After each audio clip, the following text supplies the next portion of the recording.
বিসমিল্লাহির রহমানির রহিম। ইয়া আইয়ুহান নাসু তাকু রাব্বাকুম ইন্না জালজালাতাস সাআতি শাইউন আযীম। আমরা এমন একটি কোরআন থেকে কথা শুনছি যে কোরআনে ভুল নাই, সন্দেহ নাই, ডাউট নাই। The Quran itself is a miracle and cannot be imitated by men. এটা ১৫০০ বছর আগে আল্লাহ রাব্বুল আলামিন নাজিল করে গোটা পৃথিবীর মানুষদের কাছে চ্যালেঞ্জ দিয়েছেন। এর মধ্যে ভুল নাই, সন্দেহ নাই, ডাউট নাই। আল্লাহ বলছেন এই কোরআন যারা পড়বে, কোরআনের সঙ্গে যারা থাকবে, কোরআনের সঙ্গে যাদের সম্পর্ক থাকবে, আখিরাতে আল্লাহর কাছে এই কোরআন সুপারিশ করে ওই বান্দাটাকে জান্নাতের মধ্যে নিবে। সে কোরআনুল কারীমের মধ্যে আল্লাহ গোটা পৃথিবীর মানুষদেরকে ডাক দিলেন, ইয়া আইয়ুহান নাস। এখানে আল্লাহ মুসলমানদেরকে ডাক দেয় নাই, পৃথিবীর অন্য কোন ধর্মের লোকদেরকে শুধু ডাক দেন নাই। এখানে আল্লাহ বর্তমান ২০২৫ সালে ৯০০ কোটি মানুষ, প্রিয় নবীজি মুহাম্মদ সাল্লাল্লাহু আলাইহি ওয়াসাল্লামের জামানা থেকে আজকে থেকে কিয়ামত পর্যন্ত যত মানুষেরা আগমন করেছে কিংবা করবে, প্রত্যেককে আল্লাহ ডাক দিলেন। ডাক দিয়ে একটা কথা বললেন, ও পৃথিবীর মানুষেরা, আমানুত্তাকুল্লাহ, তোমরা ভয় করবে একজনকে। তিনি কে? পরক্ষণে আল্লাহ বলছেন, ইন্না জালজালাতাস সাআতি শাইউন আযীম। আল্লাহ বলছেন নিশ্চয়ই কিয়ামতের ভূমিকম্প এক মহা ভয়াবহ ঘটনা। আযীম শব্দ ব্যবহার করা হয়েছে। আযীম কোনটা? এই আযীমের ব্যাখ্যা লিখতে গিয়ে ইমামে তাবারি তাফসিরে তাবারির মধ্যে উল্লেখ করলেন যে আযীম বলা হয় ওই শব্দ দিকে যেটা মহা বড়, যেটার উপরে আর কিছু নাই। কেন আল্লাহ তাআলা এই কথা বললেন আযীম? হ্যাঁ, আল্লাহ তাআলা এই কারণে বললেন, পৃথিবীর মধ্যে যত দুর্ঘটনা আছে সবচেয়ে বড় দুর্ঘটনা হলো কিয়ামতের দুর্ঘটনা। কথা বলেন। পৃথিবীর মধ্যে যত খারাপ পরিণতি আছে সবচেয়ে খারাপ পরিণত হবে কিয়ামতের ঘটনা। কথা বলেন না কেন? ইমাম তাবারি বলছেন এটা মানুষের কল্পনার বাইরে। মালা রাআত আইনুন ওয়ালা সামিয়াত ওয়ালা খাতারা আলা কলবি বাশার। জান্নাতের ক্ষেত্রে আল্লাহ বলছেন অনন্তকরণ চিন্তা করে নাই, মানুষ শুধু কিয়ামতের কথাও শুনেছে। এটা যে এত কঠিন হবে মানুষ কখনো কল্পনা দিয়েও চিন্তা করে শেষ করতে পারবে না। কথা বলেন ঠিক কিনা? মুফাসসিরিনে কেরামগণ অত্র আয়াত নিয়ে তাফসীর লিখতে গিয়ে লিখলেন, বিশেষ করে ইমাম ইবনে কাসির তাফসীর ইবনে কাসির উল্লেখ করলেন, ইমামে কুরতুবী তাফসীরে কুরতুবীর মধ্যে উল্লেখ করলেন যে রব্বুল আলামিন এখানে গোটা পৃথিবীর মানুষদেরকে ডিরেকশন দিলেন, শোনো, পৃথিবীর মধ্যে যা দেখেছো, যা শুনেছো, যা উপলব্ধি করেছো, সবচেয়ে কঠিন বিষয় হবে কিয়ামতের মাঠ। কথা বলেন না কেন? একেবারে আদম থেকে ঈসা পর্যন্ত সব পয়গম্বরগণ, ওনাদের নবী আলাইহিস সালাতু ওয়াস সালামগণ, পয়গম্বরগণ ওনার উম্মতদেরকে জানিয়েছিলেন কিয়ামত বলে একটা দিন আছে। এটা বড় কঠিন, এটা সহজ নয়, অনেক কঠিন। যারা ভয়ের কারণে নিজের মা তার সন্তানকে খালাস করে দিবে, যেদিন মানুষ তাকিয়ে দিবে দেখবে যেই সম্পদের জন্য মানুষ পাগল, সম্পদ সামনে, যেই সূর্য ৯,৩০,০০,০০০ মাইল দূরে, পৃথিবী থেকে ১৩ লক্ষ গুণ বড়, ৮ মিনিট ২২ সেকেন্ড সময় লাগে সূর্য থেকে আলো আসতে, পৃথিবীর মধ্যে সূর্য সামনে পড়ে আছে, চন্দ্র রাজি পড়ে আছে। এত এক কঠিন পরিস্থিতি, নিজের মা, নিজের বাবা, নিজের আত্মীয় স্বজন কেউ কাউকে যেই দিন স্মরণে রাখবে না, ওই দিনটা বড় কঠিন। আল্লাহ বলতে গিয়ে ওই ঘটনার ব্যাপারে আযীম ব্যবহার করেছেন। বলেন আল্লাহু আকবার। আমার সম্মানিত হাজিরিন, এই পৃথিবীর মধ্যে আল্লাহ রাব্বুল আলামিন আপনাকে আমাকে পাঠিয়েছেন। নারে সিলেটের মুসলমান, পৃথিবীর মধ্যে আপনি চিরকাল থাকতে পারবেন না, এই দুনিয়া থেকে বিদায় নিয়ে চলে যেতে হবে। তবে প্রথম স্টেপে মৃত্যুর পর আপনি আমি কবরের মধ্যে থাকবো, যার নাম ওয়েটিং রুম। প্রিয় নবীজি আমাদেরকে জানালেন, শোনো শোনো, যেদিন পৃথিবীতে লা তাকুমুস সাআ ইয়াকুলু আল্লাহ, যেদিন পৃথিবীতে আল্লাহ বলার মতো একজন লোক থাকবে না। এই যে সকালবেলা প্রতিদিন আপনি সূর্য দেখেন পশ্চিম গগনে উদিত হয়ে, পূর্ব দিক থেকে উদিত হয়ে পশ্চিম অস্তমিত হয়। প্রিয় নবীজি বলছেন হযরতে আবু যর গিফারিকে, আতাদরি আইনা তাযহাব, রে আবু যর গিফারি তুমি জানো নি এইটা কোথায় যায়? সাহাবী ডাক দিয়ে বলেন, হুজুর আমি জানি না। নবীজি বললেন, প্রতিদিন পূর্ব গগনে উদিত হয়ে পশ্চিমে গিয়ে আল্লাহর কুদরতি পায়ের মধ্যে অনুমতি চায় সকালবেলা উদয়নের জন্য। আমার আল্লাহ অনুমতি দিচ্ছেন, কিন্তু কিয়ামতের পূর্বে এমন একটা সিচুয়েশন হবে যেই দিন পৃথিবীতে আল্লাহ বলার একজন লোক থাকবে না। ওই দিন আল্লাহ সূর্যকে ডাক দিয়া বলবে, যেই দিক থেকে এসেছো ওই দিক থেকে তুমি উদিত হও। নবীজি বললেন ওইটা হলো ওই দিন সূর্য সকালবেলা পূর্ব দিক থেকে উঠবে না, ওই দিন সূর্যটা উঠবে পশ্চিম দিক থেকে। বলেন আল্লাহু আকবার। নবীজি বলছেন আতাদ্রি আইনা তাযাব, রে আবু যার গিফারি তুমি জানোনি এই সূর্যের ঘটনা? হুজুর জানি না। নবীজি বলছেন এখনো তো জমিনে আল্লাহ বলার লোক আছে, থাকবে, কিন্তু এমন একটা সময় আসবে যেদিন আল্লাহ বলার একজন লোক থাকবে না। ওই দিন আল্লাহ রাব্বুল আলামিন সূর্যকে ডাক দিয়ে বলবে, পৃথিবী রেখেছি গোলামদেরকে আমার ইবাদত করার জন্য, আজকে একটা গোলামও নাই আমার ইবাদত করার মতো, এই পৃথিবী আমি রাখতে চাই না। সূর্য তুই যেই দিক থেকে উঠেছিস ওই দিক থেকে তুই যে নিজে গেলি, এইবার ওই দিক থেকে উপরে ওঠ। ওই দিন সূর্য পশ্চিম দিক থেকে উঠবে, মানুষ দেখবে। ওই দিন মানুষ যতই তওবা করুক, তওবা আল্লাহ কবুল করবে। কথা বলেন, কবুল করবে?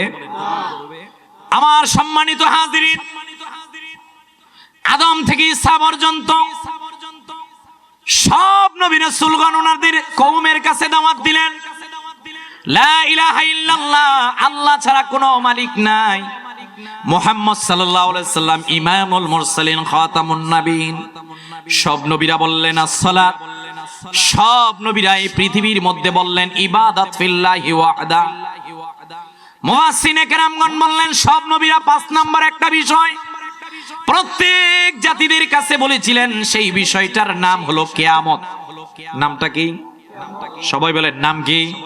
এইবার আল্লাহ রাব্বুল আলামিন কোরআনের ভাষায় আমাদেরকে জানালেন, ইযা যুলজিলাতিল আরদু জিলজালাহা ওয়া আখরাজাতিল আরদু আথকালাহা ওয়া ক্বালাল ইনসানু মা লাহা। বলেন আল্লাহু আকবার। নবীজি বললেন কঠিন দিন, ইযা যুলজিলাতিল আরদু জিলজালাহা। এই আমার সিলেটের মুসলমান, এই যে আপনি জমিনের মধ্যে দাঁড়িয়ে রয়েছেন, জমিন নড়ে না, নড়ে না, নড়ে না। তবে বলছি জমিন নড়ে না, কিন্তু মাঝে মধ্যে নড়ে। কথা বলেন না কেন? কিছুদিন আগে নড়েছিল, আমরা দেখেছিলাম। হায়রে, এমন মাত্র 5.7 স্কেলের নড়েছিল। আমরা দেখেছি স্বামী তার স্ত্রীকে নিয়ে দোকানে গেল, ওই স্বামী স্ত্রীর হাত রেখে দৌড় দিল, স্ত্রীকে নিল না। আমরা দেখলাম সন্তানকে হাত ধরে দোকানে নিয়ে গেল। আরে জমিন যখন নড়া শুরু হয়ে গেল, বাবা সন্তানকে ভুলে গেল। এই যদি হয় 5.7 স্কেলের মাত্রার কারণে সন্তানকে ভুলে যাওয়া, স্ত্রীকে ভুলে যাওয়া, যেই দিন গোটা পৃথিবী সর্বোচ্চ মাত্রায় নড়ে যাবে, আসমানের ওই সূর্য যখন পড়ে যাবে, চন্দ্র তারকারাজি যখন পড়ে যাবে, ওই দিনটা বড় কঠিন। কথা বলেন ঠিক কি? নবীজি প্রশ্ন করলেন, সাহাবীরা তোমরা কি জানতে চাও? সাহাবীরা বললেন, হুজুর,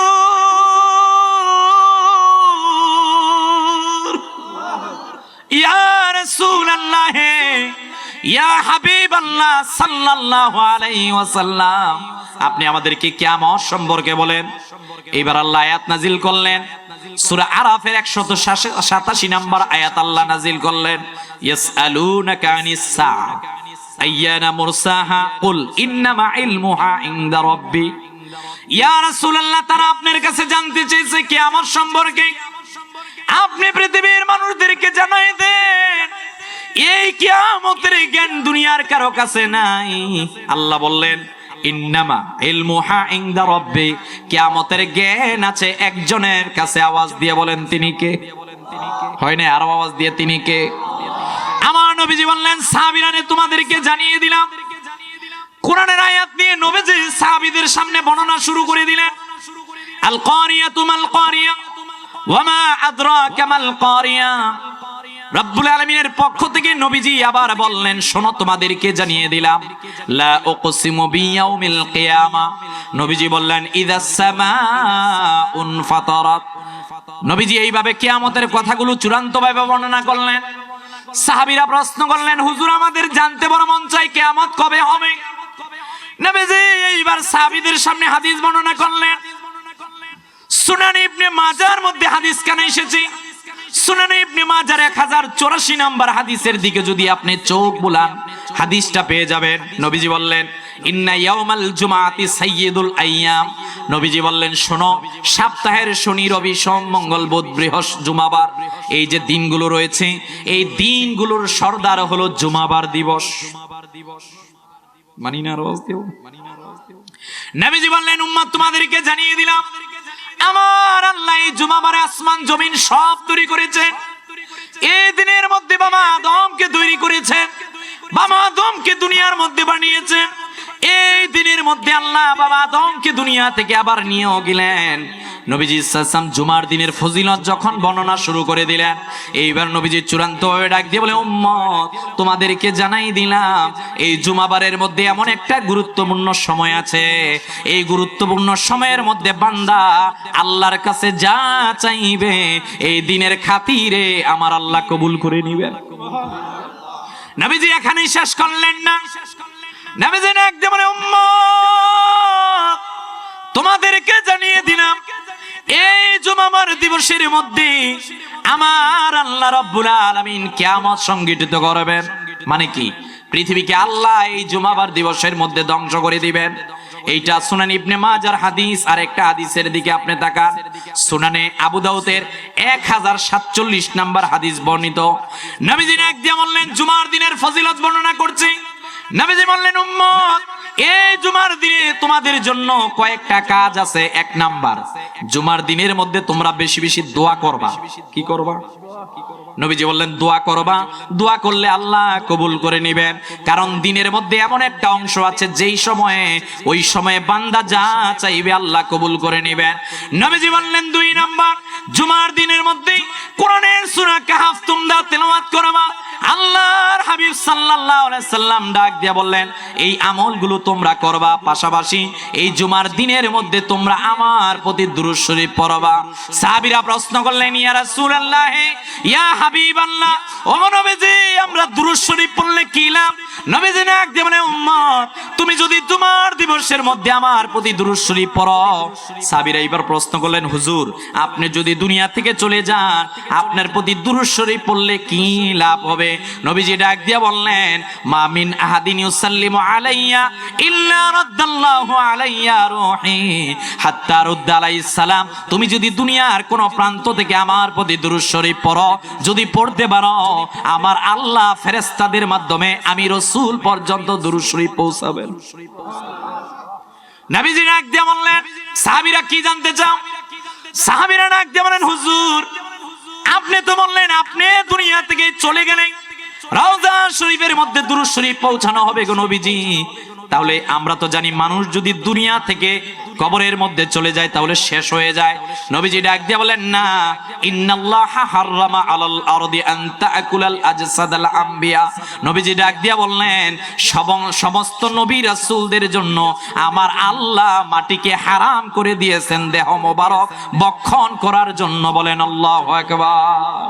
নবীজি ডাক দিয়ে বলছেন না, জুমার দিবসের মধ্যে কিয়ামত হবে, এই দিবসের মধ্যে আমার প্রতি দুরূদ শরীফ পড়বে। মুসনাদে বাজ্জার 1925 নাম্বার হাদিস। সাইয়েদনা আবু বকর বলেন হুজুর আপনার প্রতি দুরূদ শরীফ পড়ব। নবী সাল্লাল্লাহু আপনি চলে যাবেন আমাদের বড় মায়া লাগছে। নবীজি বলছেন হায়াতি খায়রুল লাকুম তুহদিসুনা ওয়া ইহদাসু লাকুম ওয়াফাতি খায়রুল লাকুম তুরাদু আলাইয়া আমালুকুম। উম্মত আমি চলে গেলেও কোনো সমস্যা নাই, তোমরা যেই আমল করবে আমার সামনে আল্লাহ ফেরেশতাদেরকে দিয়ে ওই আমল উপস্থাপন করবে। নবীজি হায়াতুন নবী, তিনি জিন্দা নবী। সহিহ মুসলিম 1375 নম্বর হাদিস সাকি নবীজি বললেন মারারতু আলা মূসা লাইলাতা উসরিয়া বি ইনদাল আহমারি কাইমুন ওয়া ফি ইউসাল্লি ফি কবরিহি। নবীজি বললেন আমি যেদিন মেরাজে গেলাম ওই দিন দেখলাম আমার ভাই মূসা তার কবরের মধ্যে দাঁড়িয়ে নামাজ আদায় করতেছে। শুধু এখানেই শেষ নয়, আল আম্বিয়াউ আহইয়াউন ফি কুবুরিহিম ওয়া ইউসাল্লুন। নবীগণ প্রত্যেকের মাকবারা শরীফে জিন্দা, এদের আল্লাহর পক্ষ থেকে রিজিক প্রাপ্ত, মাকবারার মধ্যে এরা সালাত পর্যন্ত আদায় করে। বলেন আল্লাহু আকবার। আমার সম্মানিত হাজিরিন, তাহলে আমি যেই বিষয়টা প্রথম বুঝাতে চাইলাম, নবীজি বললেন উম্মত এই পৃথিবী একদিন ধ্বংস হয়ে যাবে, তবে ওই ধ্বংস হবে এমন দিনের মধ্যে দিনটা হবে জুমার দিন। কোন দিন? সবাই বলেন কোন দিন? শুধু জুমার দিনের মধ্যেই নয়, নবীজি বলেন আসরের পর মাগরিবের পূর্বে এর মাঝখানে আল্লাহ ইসরাফিলকে আদেশ করবে। তাহলে আমরা জানলাম জুমার দিনের ব্যাপারে অথেন্টিক হাদিস পাওয়া যায়, এই দিনের মধ্যে আল্লাহ পৃথিবীকে ধ্বংস করে দিবেন। এইবার নবীজি বর্ণনা করলেন উম্মত তোমরা কি জানতে চাও? সাহাবীরা প্রশ্ন করলেন হুজুর এটা কবে হবে? নবীজি বললেন শোনো শোনো, এই পৃথিবীর মধ্যে আল্লাহ রাব্বুল আলামিন ইন্নাল্লাহা ইনদাহু ইলমুস সাআ, এই পৃথিবীর মধ্যে আল্লাহ 5টা জ্ঞান কাউকে দেয় নাই, এর মধ্যে একটা জ্ঞান হলো কিয়ামতের জ্ঞান। এইবার নবীজি বলেন উম্মত তোমাদেরকে জানাই দিলাম কবে কোন দিন হবে, জুমার দিন তোমরা জানলা, তবে তোমাদেরকে সালটা বলছি না, এটা গোপন রাখলাম। তবে কিয়ামত হওয়ার পূর্বে আমি তোমাদের মাঝখানে কিছু আলামত বলে যাচ্ছি। কি বলে যাচ্ছি? যখন তোমরা দেখবা এই আলামতগুলো তোমাদের মাঝখানে প্রতিষ্ঠিত, তোমরা অপেক্ষায় থাকবা কিয়ামত খুবই সন্নিকটবর্তী। বলেন আল্লাহু আকবার। নবীজি বলছেন এই সাল তুমি জানবা না, তবে আমরা ইউটিউবের মধ্যে মাঝে মধ্যে দেখি আমাদের কিছু শায়েখরা আছে, শায়েখরা বলে অমুক সালের অমুক তারিখের মধ্যে কিয়ামত হয়ে যাবে। নাউজুবিল্লাহ বলবেন। পরে দেখি কিয়ামত হইলো না, কিছুই হলো না, ওই দিন বরঞ্চ অন্যের দিনের তুলনায় সূর্যটা আরো ভালো করে উঠেছে। কথা বলেন না কেন? না না না ভাই, ইউটিউবের ফিতনার মধ্যে আপনি যাবেন না। কোরআন যেইটা বলেছে, হাদিস যেইটা বলেছে, ডানেও যাবেন না বামেও যাবেন না। আল্লাহ আউলিয়া কেরামগঞ্জ যেইটা শিক্ষা দিয়েছেন ওইটাই প্রকৃত পথ, ওইটাই আহলে সুন্নাতের পথ, ওইটাই নাজাতের পথ। এর ডানে বামে আজকের আধুনিক সমাজের মধ্যে আমরা যেইটা দেখছি, এইটা আমার মনে হচ্ছে এইটা জাহান্নামে আমাদেরকে নিয়ে যাবে। কথা বলেন ঠিক কিনা? তাহলে নবীজি বললেন এই কিয়ামত হবে, এটা ইউনিভার্সাল ট্রুথ, এটা চূড়ান্ত সত্য কথা, এটা আল্লাহর সিদ্ধান্ত। এই জুমার দিনে হবে, তবে সালটা আল্লাহ গোপন রাখলেন। কারণ যদি বলে দিতেন 2050 সালে কিয়ামত হবো, নাস্তিক খুঁজে পাওয়া যেত। কথা বলেন না কেন? মসজিদের মধ্যে মুসল্লির অভাব হতো, একজন মসজিদ ছেড়ে যেত না, সবাই চিন্তা করতো কিয়ামত হবে, তার মানে মসজিদ ছেড়ে যাওয়া যাবে না, আল্লাহর ইবাদত করতে হবে। কথা বলেন ঠিক কিনা? আমার সম্মানিত হাজরিন, কিয়ামতের আলামতগুলো 3 ভাগে বিভক্ত। নাম্বার 1 অতীতকালীন আলামত। এই আলামতগুলো নবীজির জামানার মধ্যে প্রকাশিত হয়ে গিয়েছিল। নবীজি সাল্লাল্লাহু আলাইহি ওয়াসাল্লাম একদিন আরবের মধ্যে দাঁড়ানো, আরবের সবচেয়ে বড় কাফেরদের অন্তর্ভুক্ত আবু জাহেল নবীজির কাছে আসলেন। এসে বললেন মুহাম্মদ সাল্লাল্লাহু আলাইহি ওয়াসাল্লাম, শুনেছি তুমি নাকি নিজেকে নবী দাবি করো। আমরা তো জানি যিনি নবী দাবি করবেন তিনি কোন ধরনের মুজিজা দেখাবেন, তাহলে তুমি কোন ধরনের মুজিজা দেখাও। নবীজি ডাক দিয়ে বলেন আজকে রাত্রে বেলা আসবেন অমুক জায়গার মধ্যে। আরবের মানুষগুলো পূর্ণিমার চাঁদের নিচে দাঁড়ালো। ইকতারাবাতিস সাআতু ওয়ানশাক্কাল কামারের ব্যাখ্যায় ইমাম ইবনে কাসির 8ম খণ্ডের তাফসিরে ইবনে কাসিরের 8ম খণ্ডের 553 পৃষ্ঠার মধ্যে উল্লেখ করলেন ওই দিন নবীজি মুজিজা দেখা দিকে ওনার নুরানি শাহাদাত আঙ্গুল মোবারক আকাশের দিকে চাঁদকে উদ্দেশ্য করে ইশারা করলেন। নবীজির শাহাদাত আঙ্গুল মোবারকের ইশারার কারণে আকাশের পূর্ণিমার চাঁদ মুহূর্তের মধ্যে দ্বিখণ্ডিত হয়ে গেল। বলেন আল্লাহু আকবার। আল্লাহ আয়াত নাযিল করলেন ইকতারাবাতিস সাআতু ওয়ানশাক্কাল কামার। ওই যে চাঁদ দ্বিখণ্ডিত হয়েছে, কিয়ামত সন্নিকটবর্তী। 2 নম্বর পূর্বের অতীত আলামত নবীজি বললেন আমার যেই দিন মিলাদ হলো, হযরত ইসরাফিল সিংহার মধ্যে ওই ফুটটা দেওয়ার জন্য প্রস্তুতি গ্রহণ করলেন। নবীজি ডাক দিয়া বললেন শোনো, আনা খাতামুন নবিয়্যিন লা নাবিয়্যা বাদি, আমার পরে কোনো নবী নাই, আমি আগমন করা হলো আলামত, অতীতকালীন আলামত। 3 নম্বর নবীজি বললেন আমি চলে যাওয়ার পর মদিনার মধ্যে এমন ফিতনা তৈরি করা হবে, পাপিষ্ঠ ইয়াজিদ 63 হিজরির মধ্যে যেইটা করেছিলেন নবীজি ওইটা বললেন এটা অতীতকালীন আলামত। নবীজি বললেন তোমাদেরকে জানিয়ে দিলাম জেরুজালেম মুসলিমদের জয় হবে, কনস্টান্টিনোপল মুসলমানদের জয় হবে।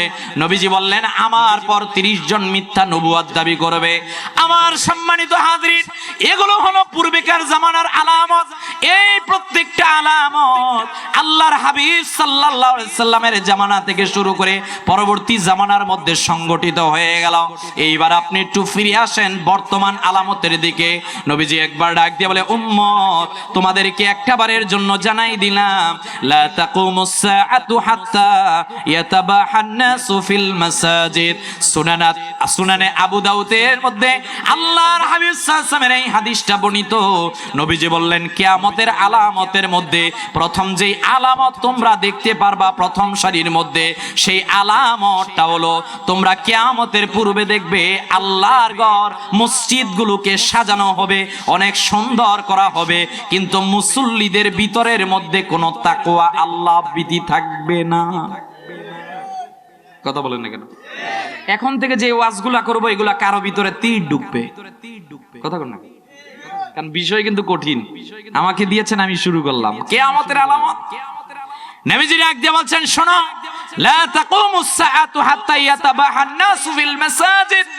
কিয়ামত সংগঠিত হবে না যতক্ষণ না মানুষ মসজিদ নিয়ে অহংকার আর প্রতিযোগিতা না করবে। কথা কোন নাকি? আমার মসজিদ 1 কোটি টাকা, অমুক মোরল বাড়ির, চৌধুরী বাড়ির, মিদাবাড়িরা, যুবকেরা, মুরব্বীরা ডাক দিয়ে বলছেন, আমরা মসজিদ বানাবো 10 কোটি টাকা দিয়ে। অমুকের মসজিদের ইমামের বেতন 5,000, আমরা দিব 7,000। কথা বলেন না কেন? এই প্রতিযোগিতা করে মসজিদের ফজরের নামাজের মধ্যে গিয়ে তাকিয়ে দেখি মুসল্লি মাত্র 1 জন। আরে মাতো না রে বা, আমি কি ভুল কিছু বললাম? হ্যাঁ, আমার নবীজি সাল্লাল্লাহু রহমতের নবী। আপনি মিলান না 2025 সালকে 1,500 বছর আগে আল্লাহর হাবিব সাল্লাল্লাহু এই 25 পরবর্তী সময়ের ব্যাপারে যা যা বলেছেন সবগুলো নবীজির হাদিসের সঙ্গে মিলে গিয়েছে। কথা বলেন ঠিক কিনা? নবীজি সাল্লাল্লাহু মসজিদ থেকে সবকিছু পরিচালনা করতেন, সেখানে কোরআনের দার্স দিতেন, মসজিদের ভিতরে মুসল্লিদেরকে টানতেন।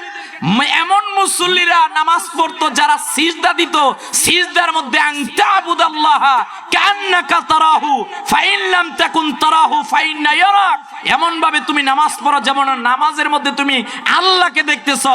নবীজির মসজিদ হয়তোবা ওই রকমের সুন্দর ছিল না, কিন্তু যত মুসল্লি ছিল সব মুসল্লিরা নামাজের মধ্যে সিজদা দিয়ে আল্লাহকে দেখতো। কথা বলেন না কেন? আজকে আমাদের মসজিদ নিয়ে আমরা প্রতিযোগিতা করছি, কথা ঠিক। সমাজবাসী প্রতিযোগিতা করছে, সব সমাজ ভালো, বিষয়টা এরকমের নয়। আবার সব সমাজ খারাপ, বিষয়টা এরকমের নয়। কথা বলেন। নবী সাল্লাল্লাহু আলাইহি ওয়াসাল্লাম বলছেন, এই মসজিদ নিয়ে প্রতিযোগিতা হবে। এই প্রতিযোগিতা করতে করতে মুসল্লিদের অবস্থা খুবই খারাপ হয়ে যাবে। মসজিদে যাবে ফাওয়াইলুল লিল মুসাল্লিন, ওই সমস্ত নামাজীদের জন্য দুর্ভোগ যারা মানুষকে দেখানোর জন্য যাবে। আজকে দেখেন তো, আমরা যখন মসজিদে গিয়ে আল্লাহু আকবার বলে দাঁড়াই, আমার মসজিদের দিকে তাকালে আমাদের হৃদয়টা জুড়িয়ে যায়। কথা বলেন। কিন্তু যখন দেখি বিশাল মসজিদ, মসজিদের মধ্যে সর্বোচ্চ মুসল্লির সংখ্যা 1 কাতার। কয় কাতার? বাকি মুসল্লি কোথায়? বাকি মুসল্লিরা আছে প্রতিযোগিতার মধ্যে, তার মসজিদ সুন্দর না আমার মসজিদ সুন্দর। Please, my humble request, let's change ourself. আসুন আমরা আমাদের নিজেদেরকে পরিবর্তন করি।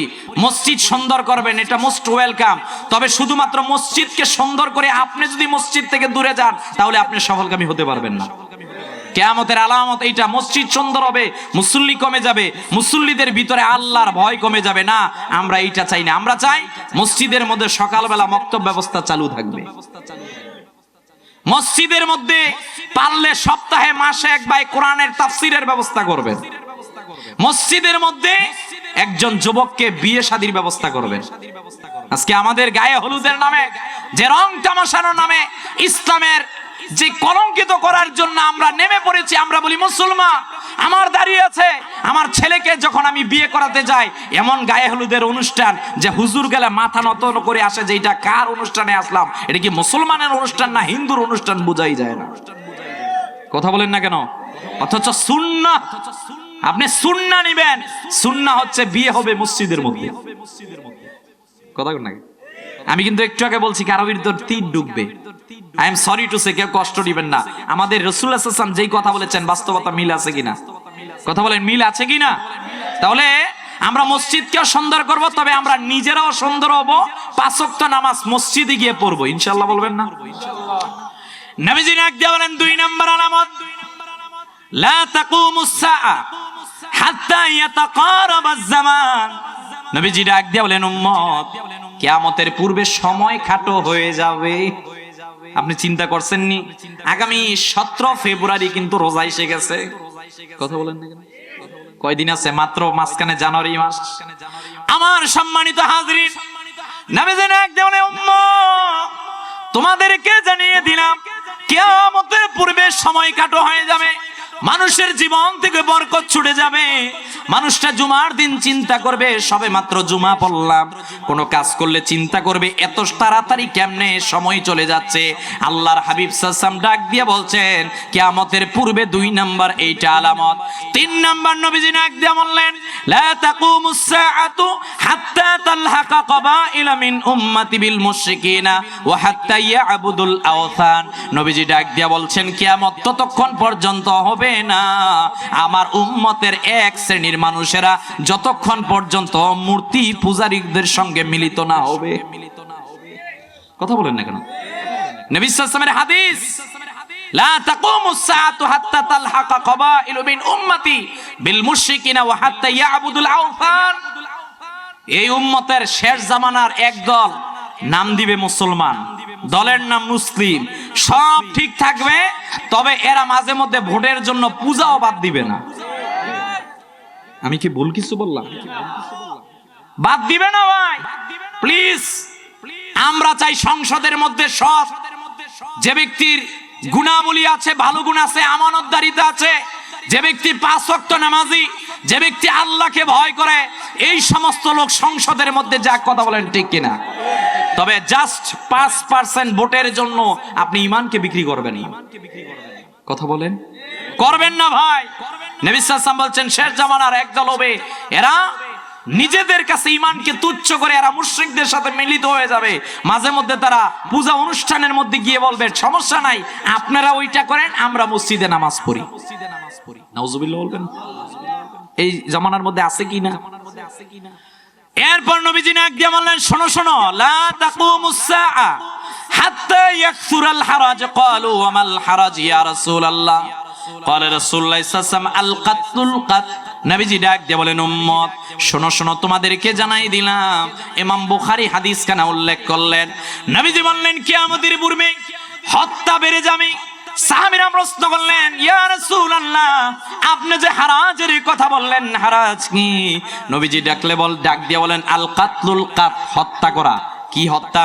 নবীজি ডাক দিয়ে বলেন, মানুষ মানুষকে কেন হত্যা করছে মানুষ নিজেও জানবে না। কথা বলেন না কেন? আজকে দেখবেন আপনি পৃথিবীর দিকে তাকিয়ে, প্রথম বিশ্বযুদ্ধ 1,60,00,000, দ্বিতীয় বিশ্বযুদ্ধ 6,20,00,000। পৃথিবীর মধ্যে ফিলিস্তিনের দিকে তাকান, সিরিয়ার দিকে তাকান, মায়ানমারের দিকে তাকান, সুদানের দিকে তাকান, পৃথিবীর মুসলিম বিশ্বগুলোর দিকে তাকিয়ে দেখেন যে পাখির মতো মুসলিমদেরকে গণহারে হত্যা করা হচ্ছে। মানুষ কেন হত্যা করছে এইটাও তারা জানে না। কথা বলেন না কেন?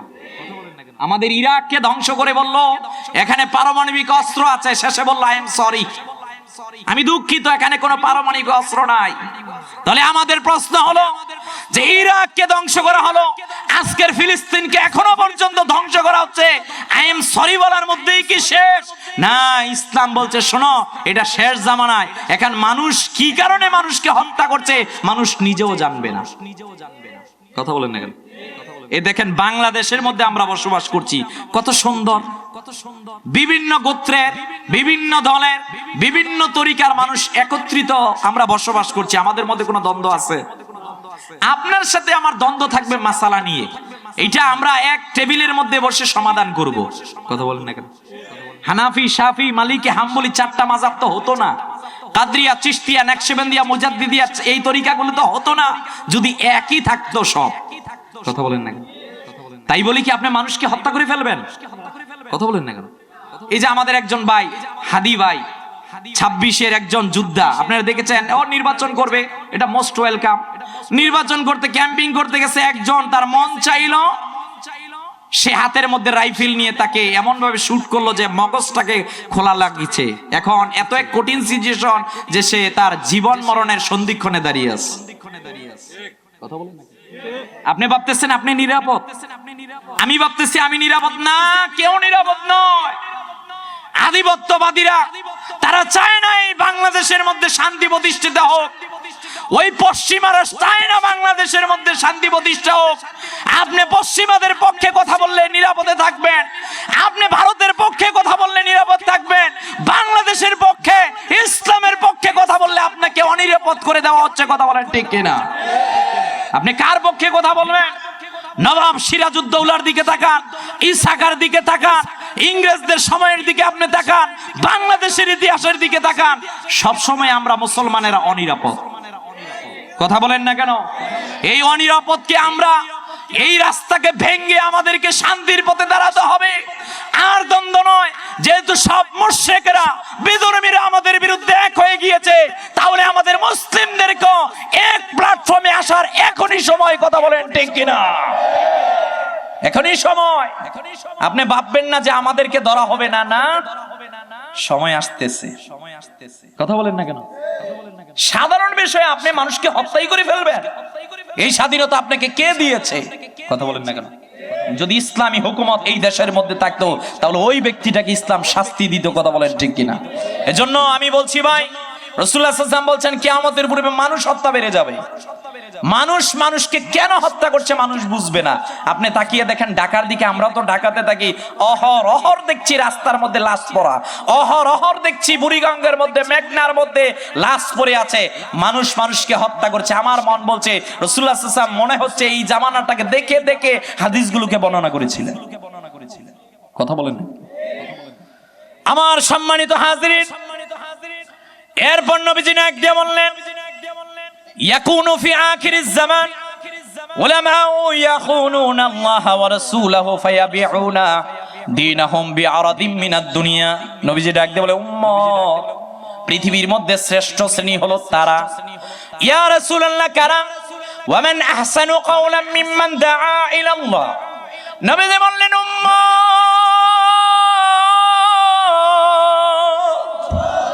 উম্মতের মাঝখানে যারা মানুষদেরকে দিনের পক্ষে ডাক দেয়, এরা হলো শ্রেষ্ঠ সন্তান। এদের ফজিলত আল্লাহ নিজে উল্লেখ করেছেন।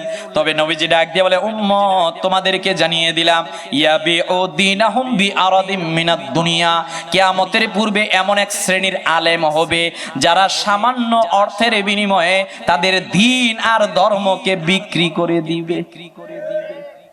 কথা বলেন আছে কি না? কথা বলেন না কেন? আছে কি না? সামান্য অর্থের বিনিময়ে এরা ধর্মকে, তাদের দ্বীনকে, আখিরাতকে বিক্রি করে দিবে।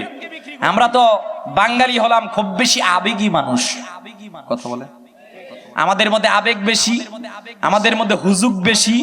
আমি কি ভুল কিছু বললাম? আমরা মাথায় তুলতেও আমাদের সময় লাগে না, ফেলতেও সময় লাগে না। রাসূলুল্লাহ সাল্লাল্লাহু আলাইহি ওয়াসাল্লাম ডাক দিয়ে বলছেন, শোনো, কিয়ামতের পূর্বে এক শ্রেণীর আলেম হবে যারা সামান্য অর্থের বিনিময়ে তাদের দ্বীন ধর্মকে বিক্রি করে দিবে। আজকে তাকিয়ে দেখেন আমার জমানার মধ্যে ইউটিউব বাড়ি রয়েছে ভাই, ছুরি আপনার ঘরের মধ্যে আছে, এটা দিয়ে আপনি ভালো কাজও করতে পারবেন, খারাপ কাজও করতে পারবেন। এই ছুরি দিয়ে আপেলও কাটতে পারবেন, এই ছুরি দিয়ে নিজেকে আবার শেষও করে দিতে পারবেন।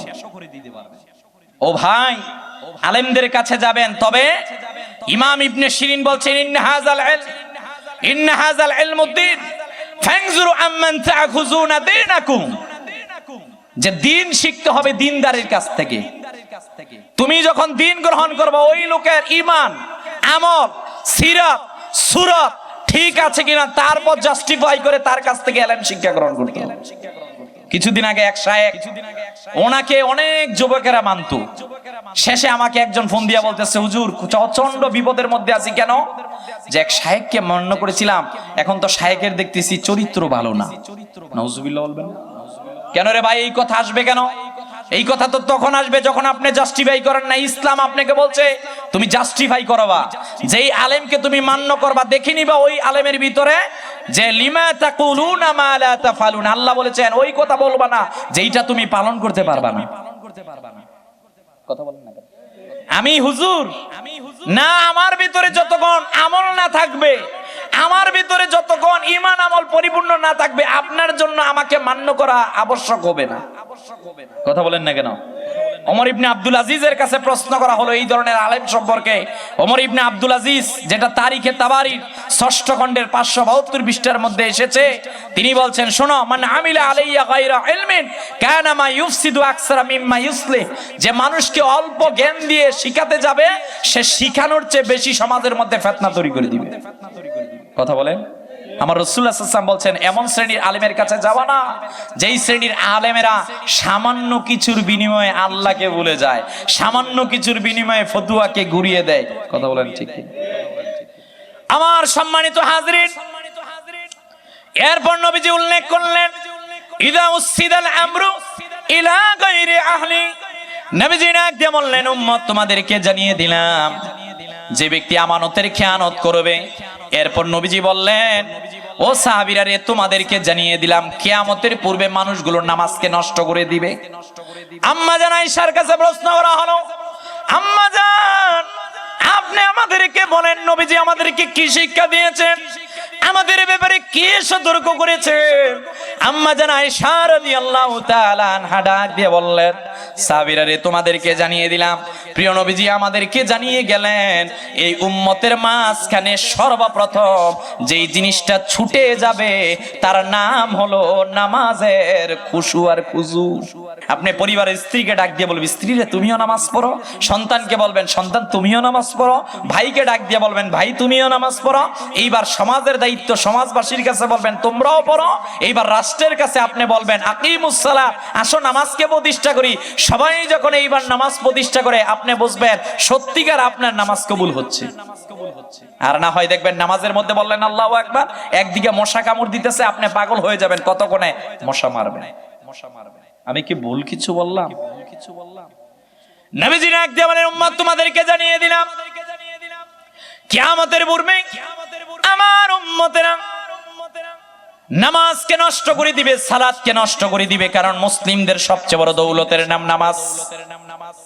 মুসলমান যখন বিপদের মধ্যে পড়ে, ইয়া আইয়ুহাল্লাযীনা আমানুস্তাঈনু বিস-সাবরি ওয়াস-সালাহ, মুসলমানেরা যখন নামাজ পড়ে, ওই নামাজের মধ্যে যখন সিজদা দেয়, নবীজি আগে বললেন, প্রথম যখন ওযুর জন্য বান্দা পানি নেয়, এই ওযুর পানি নিয়ে যখন মুখমণ্ডল ধৌত করে, দুই হাতের কোণই সদত করে, মাথা 4 ভাগের 1 ভাগ মাসে করে, দুই পায়ের টাকনু সহ যখন দত করে, প্রিয় নবীজি ডাক দিয়া বললেন, সুনান তিরমিজির মধ্যে হাদিস এসেছে, আল্লাহর হাবিব ডাক দিয়া বললেন, কোন বান্দা যদি সুন্দর মতো ওযু করে, ওযুর সর্বশেষ পানির ফোঁটাটা জমিনে পড়ার সঙ্গে সঙ্গে আমার আল্লাহ ওই শরীর দিয়ে যত ধরনের গুনাহ হয়েছে সব গুনাহকে আল্লাহ মাফ করে দেন।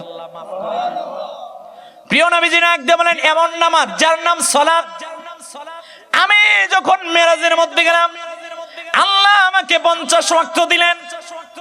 আমি ঘটনাক্রমে আল্লাহর কাছে যেতে যেতে সর্বশেষ যখন 5 ওয়াক্ত নিয়ে আসছি, আমার আল্লাহ ডাক দিয়ে বলেন, বন্ধু রে, পৃথিবীর মানুষদেরকে আপনি জানায়ে দেন, ইয়া মুহাম্মদ সাল্লাল্লাহু আলাইহি ওয়াসাল্লাম, ইন্নাহু লা ইউবাদদিলুল কাওলা লাদাইয়া ওয়া ইন্না লাকা বিহাদিহিল খামসু খামসিনা।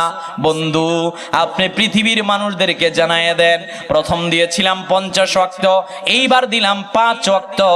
আপনার উম্মত যদি প্রতিদিন 5 ওয়াক্ত নামাজ পড়তে পারে, আমি আল্লাহ তার আমলনামায় 50 ওয়াক্ত নামাজের সওয়াব দিয়ে দিব। কিন্তু নবীজি ডাক দিয়ে বলেন, কিয়ামতের পূর্বে আমার উম্মতেরা এই নামাজকে ধ্বংস করে দিবে। আজকে আপনি কেন তাকিয়ে দেখেন না, জুমার দিনের মধ্যে মসজিদ ভরা, ফজরের নামাজের সময় যদি মসজিদের দিকে তাকাই বড় মায়া লাগে। কথা বলেন। আমি জানি না এশারের কি অবস্থা, মাগরিবের কি অবস্থা, সারা দেশের চিত্র এইটা। নামাজি মুসল্লি আমরা। আমার সম্মানিত হাজিরিন, নামাজ নামাজ নামাজ, নবীজি আমাদেরকে শিক্ষা দিলেন, নামাজ ধরে রাখো। আউয়ালু মা ইউহাসাবু বিহিল আবদু ইয়াউমুল কিয়ামাতিস সালাত। নবীজি ডাক দিয়ে বলেন, তোমাদেরকে জানাই দিলাম, আখিরাতে বান্দার প্রথম হিসাব নেওয়া হবে নামাজ। যেই দিন নবীজি চলে যাবেন, হযরতে ফাতেমা রাদিয়াল্লাহু তাআলা আনহা বলেন, আম্মা জান আয়েশা বলেন, নবীজি দুনিয়া থেকে চলে যাবেন, হায় রে হায়, আমরা ছিলাম নবী নবীজির সবচেয়ে কাছের হযরতে ফাতেমা বলেন, আমার জন্য আমার সম্মানিত বাবা অনেক দোয়া করেছিলেন। আম্মা জান আয়েশা বলেন, আমার জন্য নবীজি দোয়া করেছেন। নবীজি দুনিয়া থেকে চলে যাবেন, পরিবারের কথা বলেন নাই, আত্মীয় স্বজনের কথা বলেন নাই। নবীজি দুনিয়া থেকে বিদায় নেওয়ার মুহূর্তের মধ্যে শেষ বাক্য নবীজি যেইটা বলেছিলেন সেইটা ছিল আসসালাত আসসালাত ওয়া মা মালাকাত আইমানুকুম। উম্মত, নামাজ নামাজ, তোমার অধীনস্থর খবর নেও। কথা বলেন ঠিক কিনা? উম্মত, নামাজ লাগবে, নামাজকে ধ্বংস করা যাবে না। আজকে আমরা বিপদে পড়ি, বিপদে পড়ে হায় হতাশের মধ্যে পড়ে যাই, কি করব আমরা বুঝতে পারি না। কথা বলেন না কেন? আমি একটা আমল শিক্ষা দিচ্ছি, আপনি আমেরিকাতে যাবেন, লন্ডনে যাবেন, ভিসার পারমিট হচ্ছে না ভাই। আপনার যদি মা বাবা থাকে, মা বাবার পাও ধরে সালাম করে বলেন, মা বাবা আপনি আমার জন্য একটু দোয়া করেন। দেখবেন মা বাবা যদি হাত তুলে দোয়া করে চোখের পানি ফেলে, যদি দুনিয়ার সব রাস্তা বন্ধ হয়ে যায়, মা বাবার দোয়ার উসিলায় আপনার ওই ভিসার পারমিট চলে আসবে। আরো দেখছেন সব দরজা বন্ধ, আপনার মা বাবা নাই। রাত্রেবেলা ৩টার সময় ঘুম থেকে জাগ্রত হয়ে ২ রাকাত তাহাজ্জুদের নামাজ পড়ে চোখের পানিগুলো ফেলে আল্লাহর কাছে ডাক দিয়ে বলেন, আল্লাহ আপনি রহমান, আপনি রাহিম, আপনি করিম, আপনি সত্তার, আপনি ওয়াহাব, আপনি জব্বার, আপনার কাছে কোনো কিছুর অভাব নাই আল্লাহ, কিন্তু আমার কিচ্ছু নাই। আপনি চোখের পানি ফেলে সিজদার মধ্যে আল্লাহর কাছে চান। আমি বিশ্বাস করি চাইতে দেরি হবে, আল্লাহ দিতে দেরি করবেন না। কথা বলেন না? এরপরে নবীজি সাল্লাল্লাহু আলাইহি ওয়াসাল্লাম এইভাবে কিয়ামতের পূর্বের এই ধরনের ছোট্ট ছোট্ট আলামতের কথা বর্ণনা করলেন। সুনান তিরমিজির 511 নম্বর হাদিস, নবীজি ডাক দিয়ে বললেন, শোনো রে, তোমাদেরকে জানিয়ে দিলাম কিয়ামতের পূর্বে জমিন লাফালাফি করবে, মানে কি ভূমিকম্প হবে। আল্লাহর হাবিব এইবার ডাক দিয়ে বললেন, যখন তোমরা দেখো সমাজের মধ্যে 15টা কাজ হবে। কয়টা কাজ? নবীজি ডাক দিয়ে বললেন, যখন দেখবা 15টা কাজ, তখন জালজালা হবে। আজকে আপনি এখন কেন বুঝতেছেন না? এই যে বাংলাদেশের মধ্যে বারবার ভূমিকম্প হচ্ছে, নিশ্চয়ই কোনো কারণ আছে। আমার নবীজি আমাদেরকে সতর্ক করলেন, তোমাদের সমাজে যখন 15টা কাজ আসবে তখন ভূমিকম্প হবে। মনে রাখবেন, ভূমিকম্প 1 নাম্বার হয় বান্দা যদি অনেক বেশি গুনাহ করে, 2 নাম্বার বান্দা যদি আল্লাহ থেকে দূরে সরে যায়।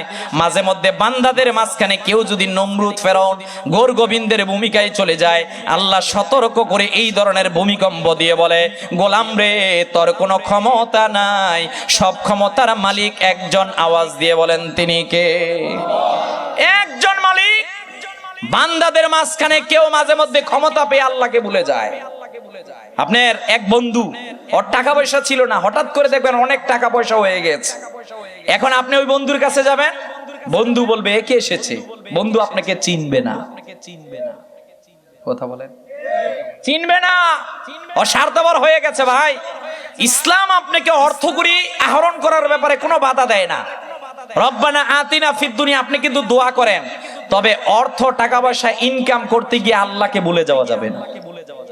আমাদের সমস্যা হচ্ছে, আমরা টাকা পয়সা ইনকাম করতে গিয়ে এখন এত টাকা হয়েছে আর মসজিদে দেওয়ার সুযোগ নাই, এত টাকা হয়েছে আগে কোরআন তেলাওয়াত করতাম, এখন আর কোরআন তেলাওয়াত করি না, এখন মানুষকে মানুষই মনে করি না। না না ভাই, এটা করা যাবে না। কারণ সব কিছুর ক্ষমতার মালিক একজন, তিনি কে? পৃথিবীর মধ্যে গোর গোবিন্দের ক্ষমতা ছিল, পৃথিবীর মধ্যে নমরুদের ক্ষমতা ছিল, পৃথিবীর মধ্যে ফেরাউনের ক্ষমতা ছিল। যারা এই পৃথিবীর মধ্যে ক্ষমতা পেয়ে ক্ষমতার অপব্যবহার করেছে, আল্লাহ পৃথিবীর মধ্যে তাদেরকে সর্বোচ্চ লাঞ্ছনা দিয়েছেন। কথা বলেন ঠিক কিনা? সর্বোচ্চ লাঞ্ছনা তাদেরকে দিয়েছেন। এজন্য কোনো কিছু যদি পেয়ে যান, শুকরিয়া আদায় করবেন। আলহামদুলিল্লাহ, আল্লাহ আপনাকে আমাকে দিয়েছেন, এইটা যাতে আমি ধরে রাখতে পারি। আর যদি না করেন, শুকরিয়া আদায় না করেন, তাহলে বিপদ দিবেন একজন, তিনি কে? নবীজি ডাক দিয়ে বলছেন, সুনান তিরমিজির 2211 নম্বর হাদিস, এই জালজালা কিয়ামত, এর পূর্বে ভূমিকম্প হবে। ওইটা কিয়ামতের ছোট্ট ছোট্ট আলামতের একটা তোমরা মিলিয়ে নাও। নবীজি বললেন, ইযাত তুখিজাল ফাইউদ্দওয়ালা, আল্লাহ হাবিব সাল্লাল্লাহু আলাইহি ওয়াসাল্লাম ডাক দিয়ে বলছেন, যখন গনিমতের মাল মুসলমানেরা জিহাদে যাবে, সেখান থেকে সম্পদ পাবে, এই সম্পদ পেয়ে যারা এই গনিমতের মালকে নিজের সম্পদে পরিণত করবে, তখন তোমরা দেখবে ভূমিকম্প হচ্ছে। দুই নম্বর নবীজি বলেন, এই ওয়াল আমানাতু মাগনামা, যখন দেখবা আমানতের খেয়ানত করা হচ্ছে, এটা আমাদের সমাজে নাই না?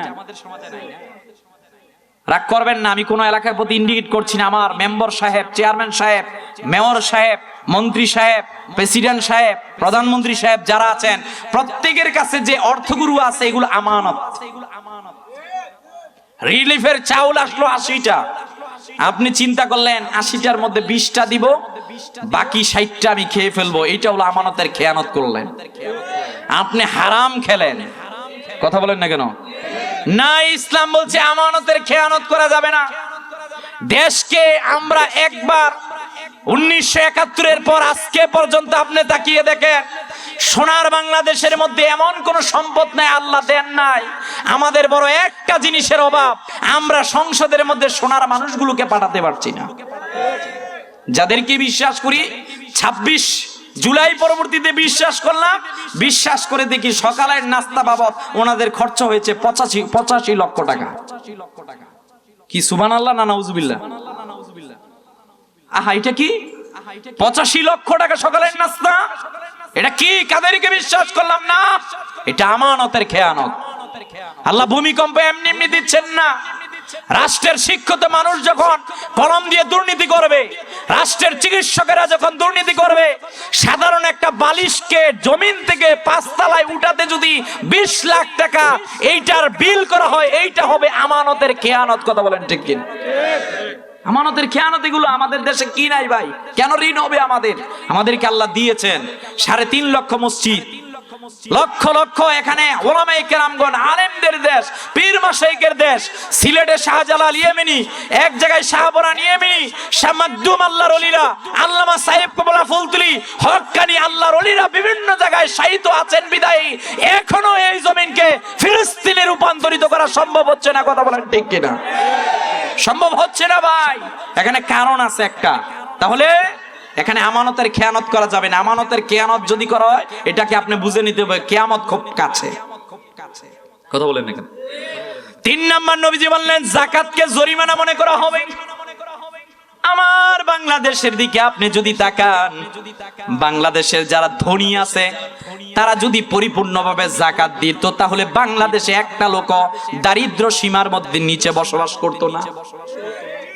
আমরা যাকাতের একটা পাইছি, এই ফেসবুকে দেখলাম, কিরে সর্বনাশ, সুসংবাদ সুসংবাদ সুসংবাদ, এলাকায় মাইকিং করা হচ্ছে, আপনাদের জন্য মহা আনন্দের বিষয়। কি?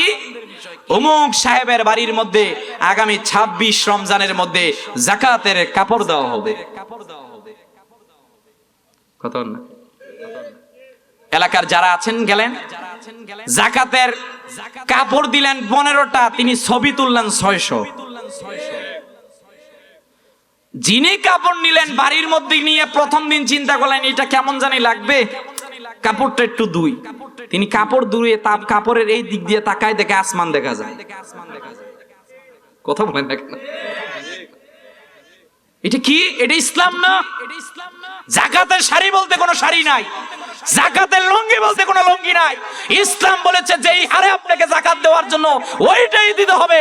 আপনি যদি ওই হারে যাকাত না দেন, তাহলে আপনি নিজে হারাম খেলেন, নিজের যাকাত খেলেন। কথা বলেন ঠিক কিনা? যেটা সত্য সেইটাকে আপনাকে মেনে নিতে হবে। আপনি এগুলো আনবেন না। আপনি যতটুকু আসে, আপনার 20,000 টাকা এসেছে, পারলে এই 20,000 টাকা দিয়ে এলাকার সবচেয়ে গরিব যার বাড়ির মধ্যে ওই ঘরের মধ্যে একটা দেয়াল নাই, তার দেয়ালের ব্যবস্থা করে দেন। পারলে একটা রিক্সা কিনে দেন, যাতে সমাজে একটা কাজ হয়। এরপর নবীজি বললেন, শোনো, এমন এক শ্রেণীর সমাজের মধ্যে আসবে যারা ধর্মকে বিসর্জন দিয়ে শিক্ষার প্রচলন করবে। মানে কি? চিন্তা করবে বক্তা হতে হবে, বক্তা হলে অনেক টাকা আছে, 1 লাখে 1 লাখ, কয় লাখ? সর্বনাশ। এটা আবার কোনটা? কয় বক্তা হইতে পারে। বেটা, বক্তা তুমি হবা কেমনে? এটা তো আল্লাহর পক্ষ থেকে মঞ্জুর করতে হবে। I am sorry to say, রাগ করবেন না। আজকে আমাদের মাহফিল গুলো থেকে হেদায়েত চলে যাচ্ছে। আমি বক্তা বাড়ির আমার চেয়ার যেখান থেকে বাড়ি থেকে বাইরে হবো, আমি চিন্তা করি মাহফিলে হাদিয়া কত। যদি আমাকে সকালবেলা ফোন দিয়ে অমুক জায়গা যাইবেন, হাদিয়া একটু বড়, স্টার চেঞ্জ, ওই জায়গায় চলে গেছে। আবার কমিটিরও তো দোষ আছে, কমিটি চিন্তা করে এমন হুজুর আনবো যেই হুজুর জমাইবো। আপনারা আবার রাগ করেন না, ওই হুজুর জমাইতে হইবে, হুজুরের সুর লাগবে। আরে বাটা কিসের জমাবে? ওয়াজ মাহফিল এটা জমানের জায়গা না। আল্লামা সাহেব কেবলা ফুল তুলে এই রকমের আল্লাহর ওলিদের দিকে তাকান। ওই সময়ের মধ্যে সোশ্যাল মিডিয়া ছিল না, পোস্টার ছিল না, ওনারা এমন ভাবে স্টেজের মধ্যে কথা বলতেন, 1 ঘন্টা 10 মিনিট বয়ান করতেন, 5 মিনিট বয়ান করতেন, পরের দিন ফজর থেকে দেখা যেত মসজিদ ভরা। আর আমাদের ওয়াজ শেষে দেখা গেল আগে 3 জন থাকলে আরো একজন কইমা যায়। কথা বলেন, হেদায়েত নাই, হেদায়েত কেন? লৌকিকতা ঢুকে গেছে আমার ভিতরে, আমি বক্তার ভিতরে, আমি কমিটির ভিতরে। আপনারা শ্রোতারা চিন্তা করেন হুজুরে কি ভাইরাল নাকি? কথা বলেন না, হুজুরে ভাইরাল কিনা? প্লিজ 3টা শ্রেণীকেই পরিবর্তন করতে হবে। আমার কমিটির ভাইদেরকেও পরিবর্তন করতে হবে, শ্রোতার ভাইদেরকেও পরিবর্তন করতে হবে, আমি বক্তাকেও নিজের এই যে 2 নাম্বারই আছে এটাকে চেঞ্জ করতে হবে। কথা বলেন ঠিক কিনা? নবীজি ডাক দিয়ে বলেন, শোনো, এমন এক শ্রেণী আসবে ধর্মকে বিসর্জন দিয়ে দিবে। তার কাছে যখন ঈমান আকীদার প্রশ্ন আসবে সে বলবে ঈমান আকীদা মূল নয়, আমার টাকা লাগবে, অর্থ লাগবে। যদি ফতুয়া আসে, হুজুর রাগের মাথায় বিবিরে 1টা দিছি, 2টা দিছি, 3টা দিছি, রাগের মাথায় আমার স্ত্রীর মায়েরও 200 তালাক দিয়ে দিছি, নাউজুবিল্লাহ কইতেন। এমন কোন সপ্তাহ নাই যে আমরা তো মুফতি সাহেব আমাদের কাছে ফতুয়া আসে। হুজুর এই গত সপ্তাহে একজন ফ্রান্স থেকে ফোন দিয়ে কইছে, হুজুর ঘটনা তো একটা ঘটাইলাইছ। কি ঘটনা? কইছে 1 2 3 তোর মায়ের 200। নাউজুবিল্লাহ বলবেন না। হুজুর দেখেন না কোন রকম কিছু করা যায় কিনা। আমি বললাম কোন রকম কি? ওই যে একটা আছে না হিলা, কি হিল্লা হিল্লা হিল্লা, যে এটা কি? আপনারা ছাগল দিমু, আপনি যেই ফতুয়া মুফতি সাহেবরে দিয়ে দিবেন, ছাগলও দিমু, অনেক টাকাও দিমু। নাউজুবিল্লাহ বলবেন না। না আপনি কি বুঝলেন? ইসলাম এইটা আপনাকে শিক্ষা দেয় নাই। রাসূলুল্লাহ সাল্লাল্লাহু আলাইহি ওয়াসাল্লাম বলছেন 2 টাকা জায়েজ, তবে করবা না, নিকৃষ্ট। একটা হচ্ছে ভিক্ষা করা, আরেকটা হলো তালাক দেওয়া। বলছে হুজুর রাগের মাথায় দি সালে বেকুল, তালাক তো মানুষ রাগের মাথায় দেয়, হাসতে হাসতে কেউ তালাক দেয় নাকি? এখন তো মাথা গরম হয়ে গেছে। না, মাথা গরম করলে হবে না। এখন ওই স্ত্রীকে আরেক জায়গায় বিয়ে দিতে হবে, ওই স্বামী স্বেচ্ছায় তালাক দিতে হবে, তুহুর পালন করার পরবর্তীতে আবার সুযোগ আছে তোমার বিয়ে করা। কথা বলেন ভাই। এখন আপনি যদি বলেন যে ভাই ছাগল দিয়ে দিলাম, উনি চিন্তা করলো ছাগল তো একটা পাইছি, ফতুয়া উল্টাই দিলাম। না, রাসূলুল্লাহ সাল্লাল্লাহু আলাইহি ওয়াসাল্লাম বলছেন এমন আসবে কিয়ামতের পূর্বে এরা সামান্য দুনিয়ার বিনিময়ে তাদের ঈমান আমলকে বিক্রি করে দিবে। আছে না ভাই? আমার সম্মানিত হাজিরিন, এরপর নবীজি বললেন সমাজের পুরুষ যারা হবে তারা স্ত্রীর আনুগত্যশীল হয়ে যাবে। স্বামী চিন্তা করলো, আরে এত সুন্দর বউ পাইছি, এত সুন্দর শ্বশুর বাড়ি পাইছি, টাকা পয়সার অভাব নাই। বিয়ের পরে ডাক দিয়ে বললেন আমার মা বাবা বৃদ্ধ হয়ে গেছে, মা বাবারে বৃদ্ধাশ্রমে দিয়ে দাও। কথা কোন না? রাসূলুল্লাহ সাল্লাল্লাহু আলাইহি ওয়াসাল্লাম বলছেন এই কিয়ামতের পূর্বে এগুলো আলামত। স্বামী তার স্ত্রীর আনুগত্যশীল হয়ে যাবে, আবার ওই সন্তান তার মা বাবাকে বাধ্য করবে না। এটা কিয়ামতের পূর্বে আলামত। আপনি বলেন আজকে আমাদের সমাজের সব যুবকেরা কি মা বাবার খেদমত করে? করে না, করে না, করে না। এটা কিয়ামতের আলামত। এরপর রাসূলুল্লাহ সাল্লাল্লাহু আলাইহি ওয়াসাল্লাম বলছেন এই নিজের মা বাবাকে চিনবে না, কিন্তু বন্ধু বান্ধবকে চিনবে, বন্ধু বান্ধবকে কাছে টেনে নিবে। এরপর রাসূলুল্লাহ সাল্লাল্লাহু আলাইহি ওয়াসাল্লাম বলছেন কিয়ামতের পূর্বে মসজিদের মধ্যে হট্টগোল বেড়ে যাবে। কি গল? ঝগড়া বেড়ে যাবে। আমরা দেখলাম বাইতুল মোকাররমের মধ্যে কিছুদিন পূর্বে এমন ঝগড়া, এই যে জুতার বাক্স নিয়ে বলতেছে আল্লাহু আকবার, একদিকে আল্লাহু আকবার, আরেকদিকে আরেক মুসল্লি টুপির মধ্যে বাড়ানো শুরু করছে। এটা মাজারও ভাঙে আল্লাহু আকবার, মানুষের চুলও কাটে আল্লাহু আকবার, সব জায়গায় আল্লাহু আকবার। এইটা আবার কোনটা? পরে গবেষণা করে পেলাম আরে ইমাম হোসেন রাদিয়াল্লাহু তাআলার গলার মধ্যে পাপিষ্ঠ সীমাররা যখন ছুরি চালাতে গেল, তখন সন্ধ্যার পূর্বে একজন ডাক দিয়া বলতেছে তাড়াতাড়ি ইমাম হোসেন রাদিয়াল্লাহু তাআলার গলায় ছুরি চালাও, নাইলে আমাদের মাগরিবের নামাজ মিস হয়ে যাবে। মিস হয়ে যাবে নামাজ। তিনি বলছেন তারজু উম্মাতুন কাতালাত হুসাইনান শাফাআতু জাদ্দি ইয়াউমুল কিয়ামাহ। তোমরা কারা? আমি হুসাইনের গলার মধ্যে ছুরি চালিয়ে আমার নানার কাছে শাফাত চাবা। কথা বলেন না, তোমরা কারা? তোমরা কারা? একজন ডাক দিয়ে বলছে আপনার কষ্ট হচ্ছে না? কেন কষ্ট হবে? আমি দুনিয়ার কাউকে দেখার জন্য জীবন দিচ্ছি না। ইসলাম বলে জীবন রক্ষা করা ফরজ, তবে মাঝে মধ্যে ইসলামের পক্ষে জীবন দেওয়া ফরজ। কথা বলেন ঠিক কিনা? ইমাম হোসেন আমাদেরকে শিক্ষা দিলেন। তো এই তাওহীদি জনতা, আপনি যেগুলা কথিতি গাইবে মাজার আছে সেগুলা ভাঙ্গালান, আমাদের কোনো প্রশ্ন নাই। কথা বলেন না কেন? কি যেই মাজারে গাঞ্জা ইয়াবা এগুলা ডুববে আপনি এগুলার প্রতিরোধ করেন, কিন্তু আপনার আঙ্গুল যদি বাবা শাহজালাল ইয়ামিনের বিরুদ্ধে যায়, আপনার আঙ্গুল যদি হক্কানি আল্লাহর ওলিদের বিরুদ্ধে যায়, ওই আঙ্গুলকে আমরা ভেঙে চুরমার করে দিব। কথা বলেন ঠিক কিনা?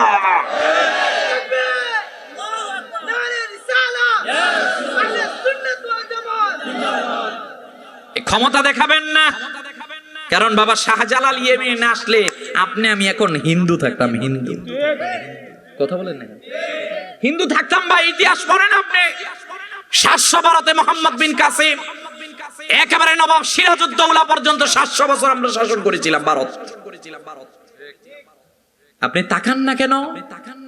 বাবা শাহজালাল ইয়ামিনী, শাহবারান ইয়ামিনী এসে সিলেট থেকে দাওয়াতি কার্যক্রম শুরু করলেন। সেই দাওয়াতি কার্যক্রম শুরু করতে করতে গোটা বাংলার মধ্যে এর বিস্ফোরণ হলো। কথা বলেন, সব জায়গায় দাওয়াতি মিশন পৌঁছে গেল। পৌঁছানোর ফলশ্রুতিতেই তো আজকে মাথার মধ্যে পাগড়ি থাকে, শরীরের মধ্যে জুব্বা থাকে, ওয়াক্ত হলে মসজিদে যায়। আর যদি তারা এসে আমাদেরকে মুসলমান না বানাতো, আজকে আমরা ওই হিন্দুদের মতো উলুধ্বনি দিতাম। সুতরাং ইতিহাস ভুলে যাবেন না। ইতিহাস যারা ভুলে যায়, ইতিহাস তাদেরকে ক্ষমা করে না। এরপর নবীজি বললেন, শোনো, পাপাচারীরা গোত্রের নেতা হয়ে যাবে। সমাজের যারা সবচেয়ে বেশি গরিব শ্রেণীর থাকতো, হঠাৎ করে ধনী, এই লোকেরা গোত্রের নেতা হয়ে যাবে। এখনো ক লিখতে বললে ক লিখতে পারে না, ও হবে রাষ্ট্রের সবচেয়ে ক্ষমতাধর। আছে কিনা আমাদের সমাজে? নবীজি এরপর ডাক দিয়ে বলেন, শোনো, তোমাদেরকে জানিয়ে দিলাম, কোন মানুষের অনিষ্ট হতে বাঁচার জন্য মানুষকে সালাম দেওয়া হবে। সালাম দিবে মানুষকে সুন্নত পালন করে নয়, সালাম দিবে এইটা ভেবে ওনার অনেক টাকা পয়সা আছে। কি আছে? ওনার অনেক টাকা পয়সা আছে, এই জন্য সালাম দিবে না। রাসূলুল্লাহ সাল্লাল্লাহু আলাইহি ওয়াসাল্লাম বলছেন এটা কিয়ামতের পূর্বে হবে। এরপর রাসূলুল্লাহ সাল্লাল্লাহু আলাইহি ওয়াসাল্লাম বলেন, সমাজের মধ্যে গায়ক গায়িকা নর্তকী বেড়ে যাবে, বাদ্যযন্ত্র বেড়ে যাবে। এইটা কেমন? আজকে দেখেন যুবকদের, আমার যুবক ভাইদের ঘুম আসে না রাত্রেবেলা, ওই যে কানের মধ্যে দুইটা বল্টু যতক্ষণ না ঢুকায়। কথা বলেন না কেন? ওইটার মধ্যে কি? ওইটার মধ্যে গান, ওইটার মধ্যে নর্তকী, ওইটার মধ্যে খারাপ কিছু দেখে যুবক যখন ঘুমায়, তার বাড়িতে আল্লাহর রহমত আসে না, তার বাড়িতে আল্লাহর গজব আসে। এরপর নবীজি বললেন, শোনো, ইন্না মিন আশরাতিস সাআ আইয়ুরফাল ইলম ওয়া ইয়াসবুতুল জাহান্নাম ওয়া ইশরাবুল খামরা। নবীজি এইভাবে যখন কিয়ামতের 15টা আলামত বর্ণনা করলেন, এরপর বললেন সমাজে মদের ছড়াছড়ি 6 লাখ হয়ে যাবে। 15 নাম্বার নবীজি চমৎকার একটা কথা বললেন, ওয়ালা না আখিরু হাযিল উম্মাতু আউওয়ালাহা। শেষ জামানার লোকেরা প্রথম জামানার লোকদেরকে গালাগালি করবে। কথা বলেন ঠিক কিনা? এইটাকে মিলাই দেন, খাবে খাপ। দেখবেন আজকে একদল ইমাম আজম আবু হানিফা রাহমাতুল্লাহ আলাইহিকে গালাগালি করে। আমি কি ভুল কিছু বললাম? একদল আছে এরা ইমাম আজমকে গালাগালি করে। আরে বেটা, ইমাম আজম কোন ব্যক্তি তুমি জানোনি? যিনি ওনার চর্মচকে সাহাবায়ে কেরামদেরকে দেখেছেন, নিজের অর্থকড়ি দিয়ে 20,000 হকি ছাত্র তৈরি করেছেন, জীবনে 57 বার হজ উমরা করেছেন। এহেন কোনো ভালো কাজ নাই যে তিনি করেন নাই। তারপরও জীবনের শেষবার 2 রাকাত নামাজ পড়ে আল্লাহর কাছে সিজদা দিয়ে বলেছে, আল্লাহ, আপনার ইমাম আজম আবু হানিফা এখনো ওই রকমের কোনো ইবাদত করতে পারেন না। আল্লাহু আকবার বলেন। ইমাম আজম আবু হানিফার বিরুদ্ধে একদল কলম তুলতে চায়। একদল মসজিদের মধ্যে বলে এতদিন লা ইলাহা ইল্লাল্লাহ মুহাম্মাদুর রাসূলুল্লাহ ছিল, আজকে থেকে মুহাম্মদ শব্দ কেটে দাও। কারা জানে আজকে সমাজের মধ্যে মুহাম্মদ সাল্লাল্লাহু আলাইহি ওয়াসাল্লামের শানকে খাটো করার জন্য লেগে উঠে পড়েছে। আমরা বলছি যেখানে রাসালাতের স্লোগান নাই, সেখানে আউলিয়া কেরামদের ভক্ত মুরিদেরও নাই। কথা বলেন ঠিক কিনা?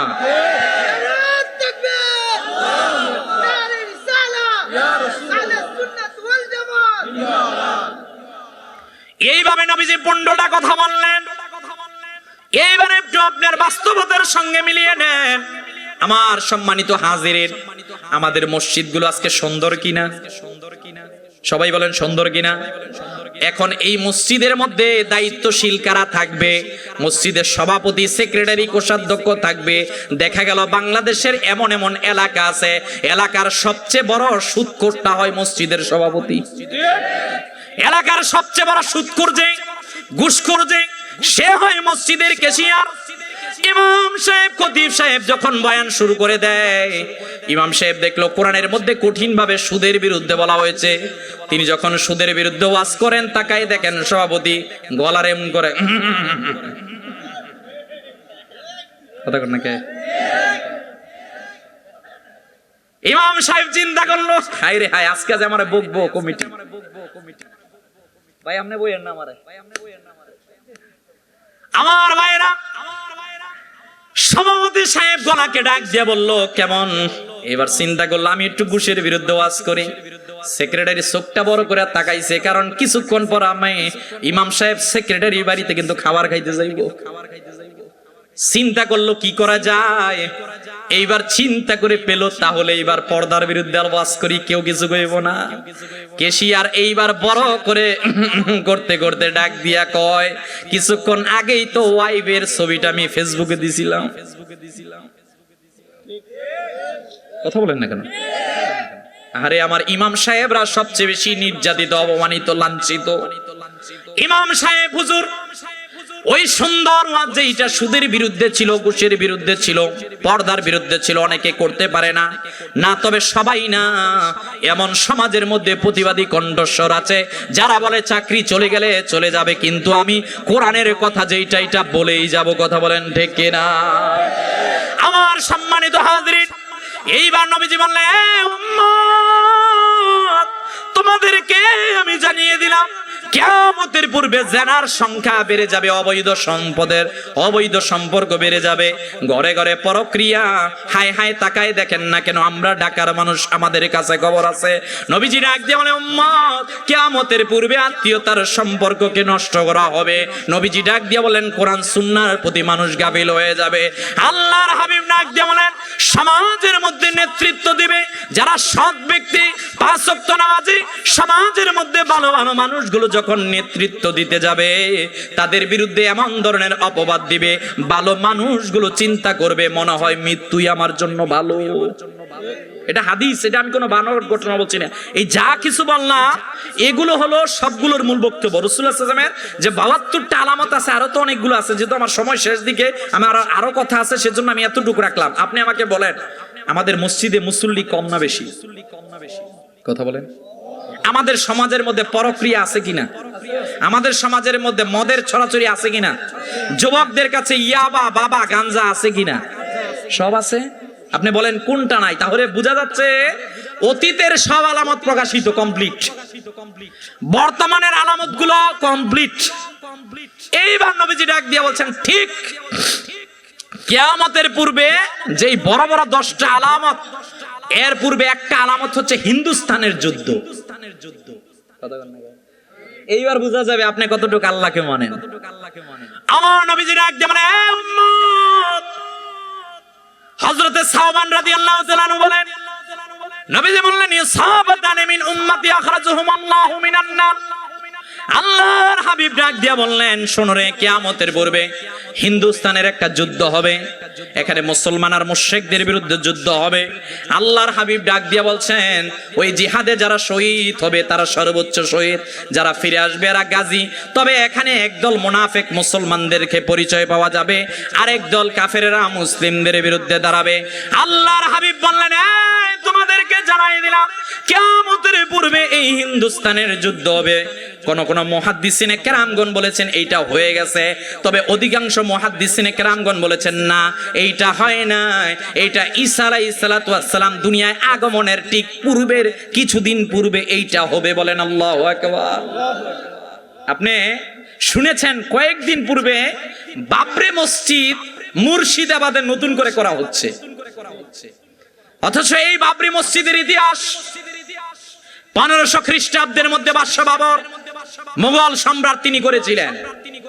1992 সালে এই ভারতের কসাইগুলো মিলে বাবরি মসজিদকে তারা শহীদ করেছিল। 32 বছরের ব্যবধানে মুর্শিদাবাদের মুসলমানেরা রাগ দিয়ে বলছে, আর মুসলমান চুপ থাকবে না। 700 বছর আমাদের হাতে ক্ষমতা ছিল, আমরা যদি চাইতাম এই দেশের মধ্যে একটা বিধর্মীয় থাকতে পারবে না, এটা করতে পারতাম।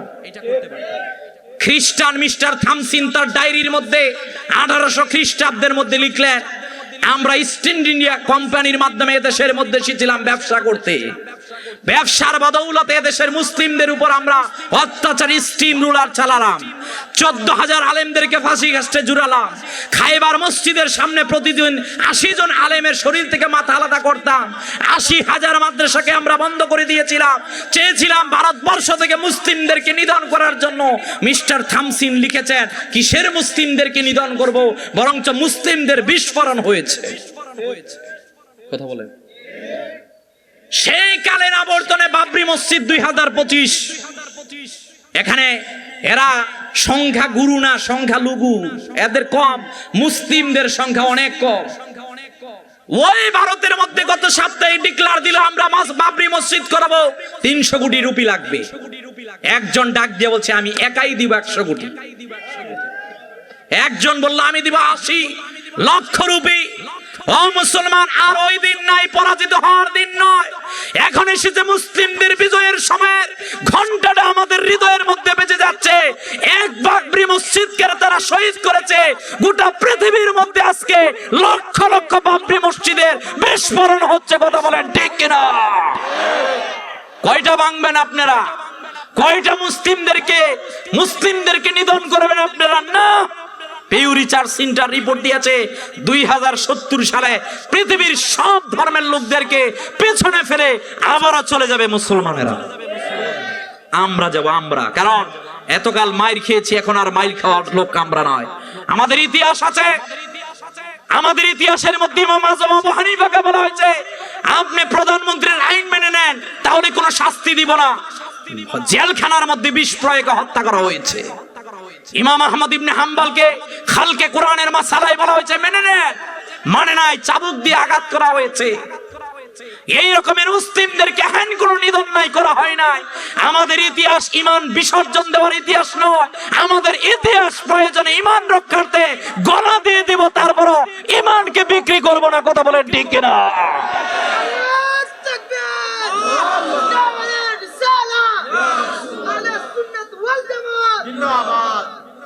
আমার সম্মানিত হাজরিন, এইবার আপনি শেষ ঘটনা বুঝে নেন। কিয়ামতের প্রথম পূর্বের আলামত জানলেন, কিয়ামতের বর্তমান আলামত জানলেন, অদূর ভবিষ্যতে আল্লাহ ভালো জানেন কখন জানি ঘটে যায়। নবীজি এইবার ডাক দিয়ে বললেন, বড় বড় 10টা ঘটনা যতক্ষণ না হবে ততক্ষণ পর্যন্ত হযরতে ইসরাফিল সিংহার মধ্যে ফু দিবেন না। আল্লাহর হাবিব এইবার ডাক দিয়ে বললেন, 1 নাম্বার ধোঁয়া।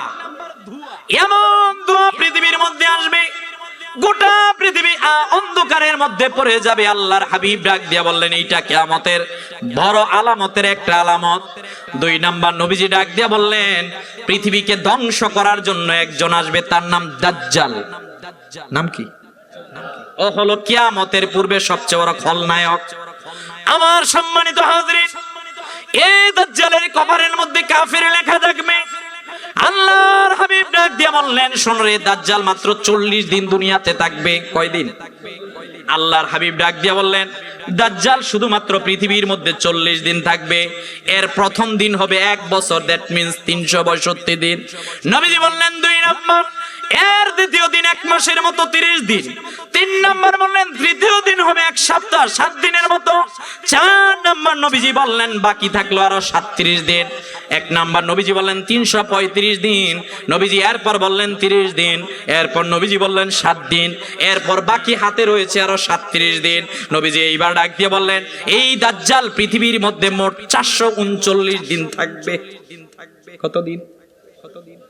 আল্লাহর হাবিব বলেন, শোনো, তোমাদেরকে জানিয়ে দিলাম, আমার উম্মত সৃষ্টির সূচনা লগ্ন থেকে কিয়ামত পর্যন্ত দাজ্জাল থেকে বড় কোনো ফিতনা নাই।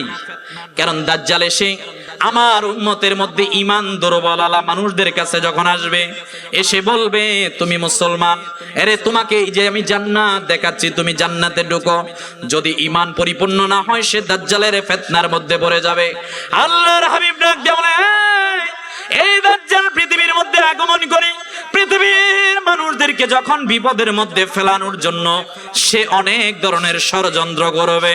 নবীজি ডাক দিয়ে বলে, উম্মত তোমাদেরকে জানাই দিলাম ঠিক ওই মুহূর্তের মধ্যে পৃথিবীর মধ্যে আমার উম্মতের একজন আসবে, যার নাম হচ্ছে হযরতে ইমামে মাহদী আলাইহিস সালাতু ওয়াস সালাম।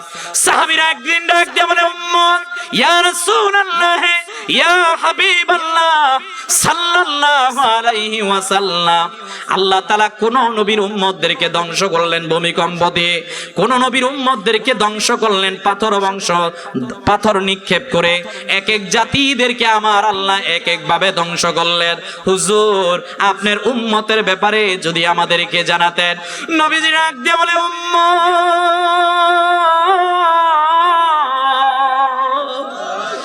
আমার উম্মতেরা তোমাদেরকে জানাই দিলাম, লান তাহলিকা উম্মাতুন আনা আউয়ালুহা ওয়া ঈসা ইবনে মারইয়াম ফি আখিরিহা ওয়াল মাহদিয়্যু ফি ওয়াসাতিহা। নবীজি ডাক দিয়ে বলে, উম্মত তোমাদেরকে জানাই দিলাম আমার উম্মতদেরকে আল্লাহ ধ্বংস করবেন না, এইটা আমার আল্লাহর ওয়াদা। আমি যখন আরশে আজিমের মধ্যে গিয়েছিলাম, আমাকে আমার আল্লাহ অনেক ধরনের পুরস্কার আমার খেদমতে পেশ করেছিলেন। আমি যখন মেরাজের মধ্যে গেলাম, আমার আল্লাহ বারবার আমাকে অনেক কিছু দিলেন। প্রতিবার আমি আল্লাহর কাছ থেকে যখন হাদিয়া গ্রহণ করব, আমার আল্লাহকে আমি বলতাম, আল্লাহ আপনি আমারে দিয়েছেন, বলেন আমার উম্মতকে কি দিয়েছেন। হায় রে, পৃথিবীর এক প্রান্ত কাঁপে, কিন্তু দেখবেন প্রিয় নবীজি যেই জায়গা আছে ওইটা কখনো কাঁপে না। আল্লাহর হাবিব এইবার ডাক দিয়ে বললেন, লান তাহলিকা উম্মাতুন আনা আউয়ালুহা ওয়া ঈসা ইবনে মারইয়াম ফি আখিরিহা ওয়াল মাহদিয়্যু ফি ওয়াসাতিহা। নবীজি ডাক দিয়ে বলেন, উম্মতকে ধ্বংস করা যাবে না। এই উম্মতের প্রথমে আমি মুহাম্মদ সাল্লাল্লাহু আলাইহি ওয়াসাল্লাম উম্মত, এই উম্মতের মাঝে হযরত ইমাম মাহদী, এই উম্মতের শেষে হযরত ঈসা আলাইহিস সালাতু ওয়াস সালাম। এই দাজ্জাল যখন পৃথিবীকে অন্ধকার ত্রাসের মধ্যে ফেলে দিবেন, ওই সময়ের মধ্যে হযরতে ইমাম মাহদীকে আল্লাহ পৃথিবীর মধ্যে পাঠাবেন। আল্লাহর ঘর কাবার সামনে, হাতিমের সামনে তিনি নামাজ পড়তে থাকবেন। আল্লাহওয়ালা বান্দারা ওনাকে চিনে ফেলবেন, ওনার হাতে বায়াত নিবেন। এইবার তিনি গোটা পৃথিবীর মধ্যে আল্লাহর আইন বাস্তবায়ন করার জন্য বাহির হয়ে যাবেন। নবীজি ডাক দিয়ে বলেন, হে উম্মত, ইমাম মাহদী ওনার হাতের কাছে আরেকজন ভাবে সিরিয়ার দামেস্কের সাদা মিনারওয়ালা মসজিদের মধ্যে আসরের নামাজ পড়তে থাকবেন কিংবা জোহরের নামাজ পড়তে থাকবেন। ইকামত হয়ে যাবে, না না না, ইমাম মাহদী নামাজের জন্য দাঁড়াবেন। ঠিক ওই মুহূর্তের মধ্যে মুসল্লিদেরকে ডাক দিয়া বলবেন, চলেন আমরা বাহিরে যাই, আমাদের ভাই ঈসা এই মুহূর্তের মধ্যে আগমন করেছে। নবীজি ডাক দিয়া বলে, উম্মত তোমাদেরকে জানাই দিলাম, আমার মাহদী যখন বাহিরে যাবেন, হযরত ঈসাকে আল্লাহ আসমান থেকে নাজিল করাবেন, সাদা মিনারওয়ালা মসজিদের মধ্যে আসবেন, ইমাম মাহদী হাত ধরে নামাজের সামনে দিবেন। না না না, তোমাদেরকে জানাই দিলাম ঈসা নবী নামাজ পড়াবেন না। ঈসা নবী ডাক দিয়া বলবেন, আপনি হলেন জামানার ঈমান, আমি এসেছি কথা ঠিক, এইটা আল্লাহর নিদর্শন, তবে আপনি এই মুহূর্তের মধ্যে নামাজ পড়ান। বলেন আল্লাহু আকবার। নবীজি ডাক দিয়ে বলেন, এই দাজ্জাল কিন্তু পৃথিবীর মধ্যে রয়েছে, শুধু আমার মদিনা মক্কার মধ্যে ঢুকতে পারবে না, পৃথিবীর সব জায়গার মধ্যে দাজ্জাল যখন প্রবেশ করবে রে, তোমাদেরকে একবারের জন্য জানাই দিলাম, এইবার নামাজ শেষে দুইজন যাবে বাবেল লুতের নামক জায়গার মধ্যে, যেইটাকে আজকের ইসরায়েলের মানুষেরা সেখানে একটা এয়ারপোর্ট বানিয়েছে। বাবেল লুতের ওই জায়গার মধ্যে তারা এই জায়গাটাকে আশপাশে অনেক ধরনের গারকাত গাছ রোপণ করেছে। নবীজি বলেছেন, গারকাত গাছ হলো ইহুদি গাছ, এরা ইহুদিদেরকে সেভ করবে। আজকে আপনি ইহুদিদের দিকে তাকিয়ে দেখেন, গোটা পৃথিবীর মধ্যে মাত্র 80 লক্ষ ইহুদি গোটা পৃথিবীর 950 কোটি মানুষকে জ্বালাচ্ছে। কথা বলেন না কেন? নবীজি বললেন, এই তোমাদেরকে জানাই দিলাম, আমার ঈসা যখন ঈসা আলাইহিস সালাতু ওয়াস সালাম আসবে, ইমাম মাহদী যখন আসবে, সমস্ত ইহুদিরা এইবার দাজ্জালের সঙ্গে থাকবে, গোটা পৃথিবীর স্বপ্ন দেখবে, তাদের দাজ্জালি ফিতনা প্রচার করার জন্য না। এইবার দুইজন মিলে দাজ্জালকে হত্যা করার জন্য যখন যাবে, সব ইহুদিরা গারকাত গাছের পিছনে পলায়ন করবে, কেউ পাথরের পিছনে পলায়ন করবে, কেউ যদি পাথরের পিছে যায়, গাছের পিছে যায়, ওই গাছ ডাক দিয়া বলবে, ইয়া মুসলিম হাযা ইয়াহুদিয়্যু, ওরে মুসলমান, ইহুদিরা পৃথিবীকে অনেক জ্বালিয়েছে, এই যে একটা ইহুদি, তাকে তুমি হত্যা করো। আল্লাহু আকবার। এইবার এই দুইজন মিলে বাবেল উত্তরের জায়গার মধ্যে ওই দাজ্জালকে হত্যা করে দিবেন। নবীজি বললেন, উম্মত, এই পৃথিবীর মধ্যে কিয়ামতের বড় বড় 10টা আলামত এইবার আপনি বুঝে নেন। 1 নাম্বার ধোঁয়া, এই ধোঁয়া দিয়ে পৃথিবী আচ্ছন্ন হয়ে যাবে। 2 নাম্বার দাজ্জাল। 3 নাম্বার দাব্বাতুল আরদ, পৃথিবীর মধ্যে এমন এক শ্রেণীর প্রাণী বাহির হবে, পৃথিবীর মানুষদেরকে অনেক ধরনের ডিস্টার্ব করবে।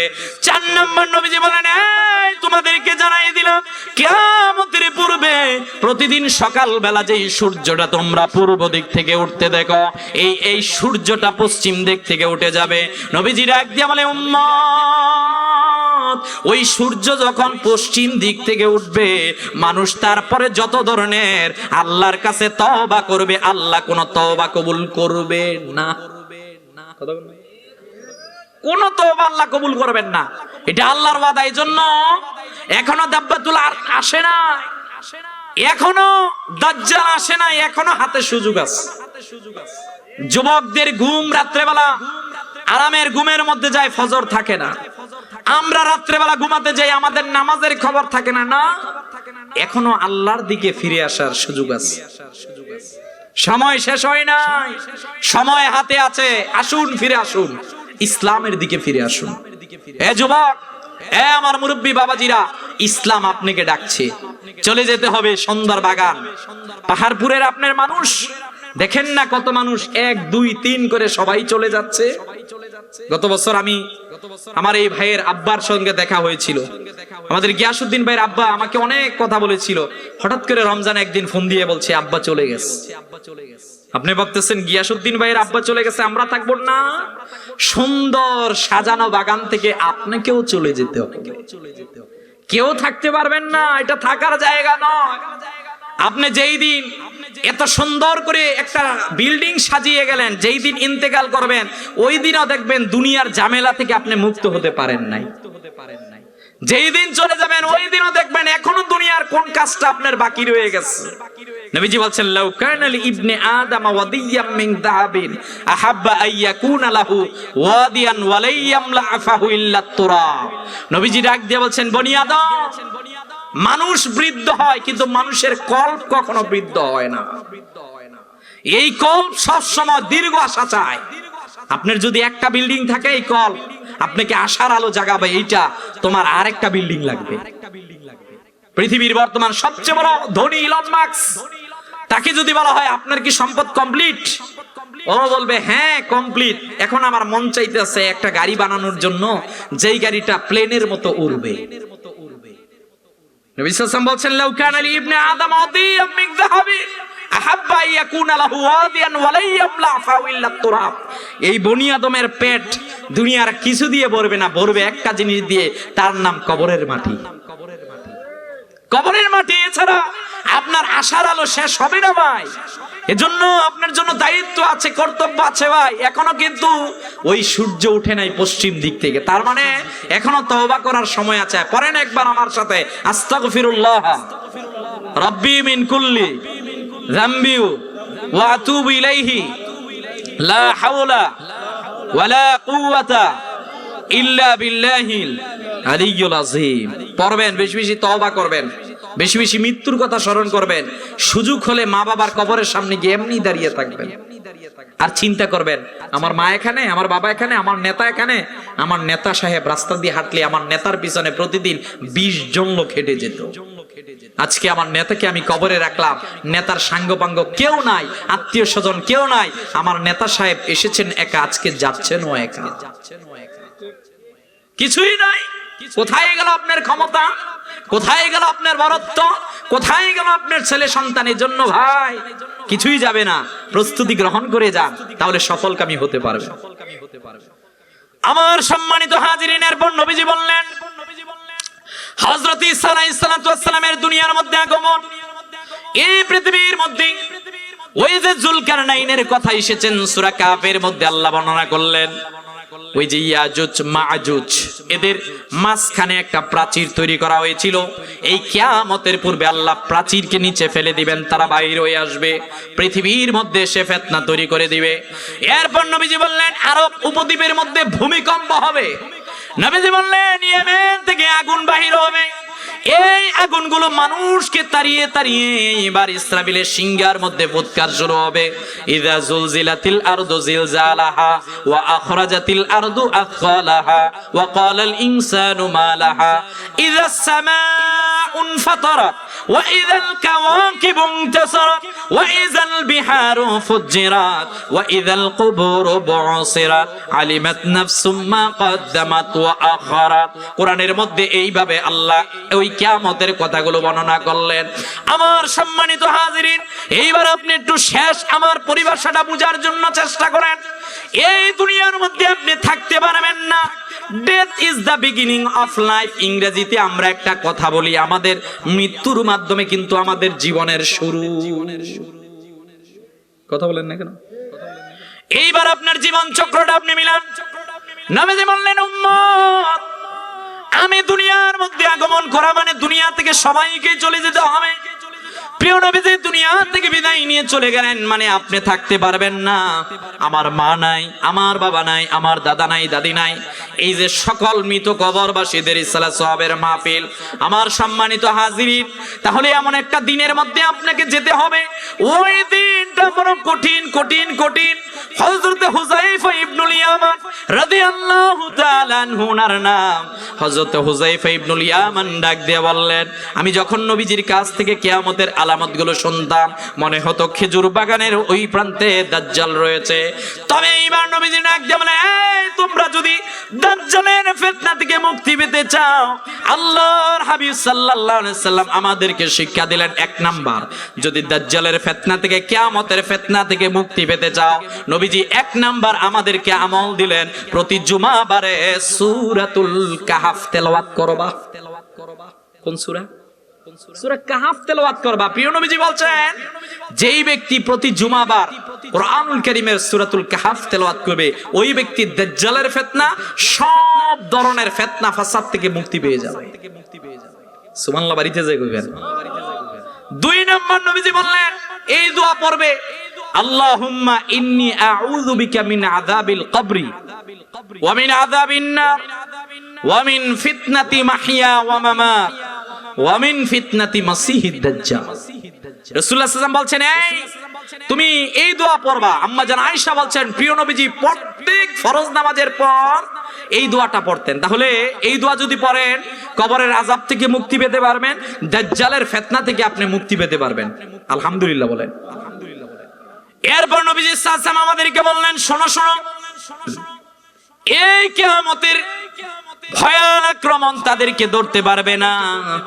নবীজি এইবার সুন্দরভাবে আমাদের উপস্থাপন করলেন, উম্মত তুমি যখন চারটা শর্ত মেনে দুনিয়া থেকে তওবা করে কবরে যাবা, আল্লাহর হাবিব সাল্লাল্লাহু আলাইহি ওয়াসাল্লাম বললেন নাম্বার 1, তুমি যদি কোনো গুনাহ করো ওই গুনার জন্য যদি অনুতপ্ত হতে পারো, আরে ফজর নামাজ পড়তে পারলাম না, এবার আপনি সালাতুল ফুত ছুটে যাওয়ার নামাজটা পড়ে নিলেন, আল্লাহর কাছে তওবা করলেন, চোখের পানিগুলো ফেলে ফেলে বললেন আল্লাহ আপনার কাছে হাত তুললাম, আমার এই ভুলটার জন্য আমি ক্ষমা চাইলাম। 2 নাম্বার, আপনি যদি পুনরায় গুনাহ না করার জন্য শপথ করতে পারেন। 3 নাম্বার, যেই গুনাহ থেকে আপনি ফিরে আসছেন এইটার জন্য যদি আল্লাহর কাছে করজোরে ক্ষমা চাইতে পারেন। 4 নাম্বার, আপনি যদি বান্দার হক নষ্ট না করেন। আল্লাহর হাবিব ডাক দিয়ে বলছেন তুমি যদি তওবাগুলোর শর্তগুলোকে মেনে দুনিয়া থেকে বিদায় নিতে পারো, একদল ফেরেশতারা তোমার মৃত্যুর সন্ধিক্ষণে এসে ডাক দিয়ে বলবে আল্লাহ তাখাফু ওয়ালা তাহজানু ওয়া আবশিরু বিল জান্নাহ, তোমার কোনো ভয় নাই, তোমার কোনো চিন্তা নাই, তোমার কোনো টেনশন নাই, তোমার জন্য আমরা ফেরেশতারা সঙ্গী হিসাবে আল্লাহর পক্ষ থেকে নিযুক্ত হয়ে গেলাম। আল্লাহর হাবিব সাল্লাল্লাহু আলাইহি ওয়াসাল্লাম ডাক দিয়ে বলছেন শোনো শোনো, তোমাদেরকে জানিয়ে দিলাম তাহলে কিয়ামতের পূর্বে বড় বড় ভূমিকম্প হবে, জালজালা হবে। কেমন ভূমিকম্প হবে? এগুলো 7.8 হতে পারে, এগুলো এমন বড় বড় হবে মুহূর্তের চোখের পলকে দেখবেন লক্ষ লক্ষ মানুষ বিদায় নিয়ে গেছে। কথা বলেন না কেন? আপনারা দেখেছেন কিছুদিন পূর্বে আমাদের যে ভূমিকম্পটা হয়েছে, আপনাদের দিকে কেমন হয়েছে? এটা বেশি হয় নাই। আমরা তো কালীগঞ্জ, যদি আমার বাসা, যদি আমি বাংলা বাজারে থাকি, আমার বাড়ির পাশেই নরসুন্দি এর উৎপত্তি স্থল ছিল। তো আমি তো তখন জুমার নামাজে যাচ্ছি, অন্যান্যরা যারা ছিল, বাস্তব যারা দেখেছে পরিস্থিতিটা, বলছে যে জন্মের পরে এই রকমের দেখি নাই। বলছে আমরা সোশ্যাল মিডিয়ায় দেখলাম যে নিজের স্ত্রী হাত ধরে আছে, আর স্ত্রীর এত ভালোবাসে, যখন ভূমিকম্প স্ত্রী হাত ছেড়ে স্বামী দৌড় দেওয়া শুরু করছে। নিজের সন্তানের হাত ধরা, যখন ভূমিকম্প দেখছে সন্তানের হাত ছেড়ে দৌড় দেওয়া শুরু করছে। আপনি মনে রাখবেন, যখন ভূমিকম্প আপনার সমাজের মধ্যে আসে, আপনাকে বুঝতে হবে নিশ্চয়ই আমাদের দ্বারা অনেক বেশি গুনাহ হয়ে যাচ্ছে। এই জমিন আমাদের প্রতি নারাজ হয়ে যাচ্ছে। এই জমিন পৃথিবীর মধ্যে কাউকে ধরে নাই, শুধু একজনকেই ধরেছিল, তার নাম কারুন। কারুন পৃথিবীর মধ্যে মুসা আলাইহিস সালাতু ওয়াস সালামের চাচাতো ভাই ছিল। হযরত মুসা আলাইহিস সালাতু ওয়াস সালাম ডাক দিয়ে বলছেন, এই তোমাকে যাকাত দিতে হবে। ও ডাক দিয়ে বলছে, ঠিক আছে যাকাত দিব। যখন যাকাতের কথা বলা হয়েছে, ও বাড়ির মধ্যে সে হিসাব করে দেখলো অনেক টাকা যাকাত দিতে হচ্ছে। ও একটা খারাপ মহিলাকে ফিট করলো, তুমি আগামীকাল পয়গম্বর মুসা আলাইহিস সালাতু ওয়াস সালাম যখন ভাষণ দেয়, তুমি গিয়ে বলবে পয়গম্বর মুসা আলাইহিস সালাতু ওয়াস সালাম আমার সাথে খারাপ কাজ করেছে। নাউজুবিল্লাহ বলবেন না? পয়গম্বর মুসা আলাইহিস সালাতু ওয়াস সালাম মাঠের মধ্যে ভাষণ দিচ্ছে, ঠিক ওই মুহূর্তের মধ্যে ওই নারীটা গিয়েছে মুসা আলাইহিস সালাতু ওয়াস সালামের বিরুদ্ধে কথা বলার জন্য। কিসের মিথ্যা কথা বলবে?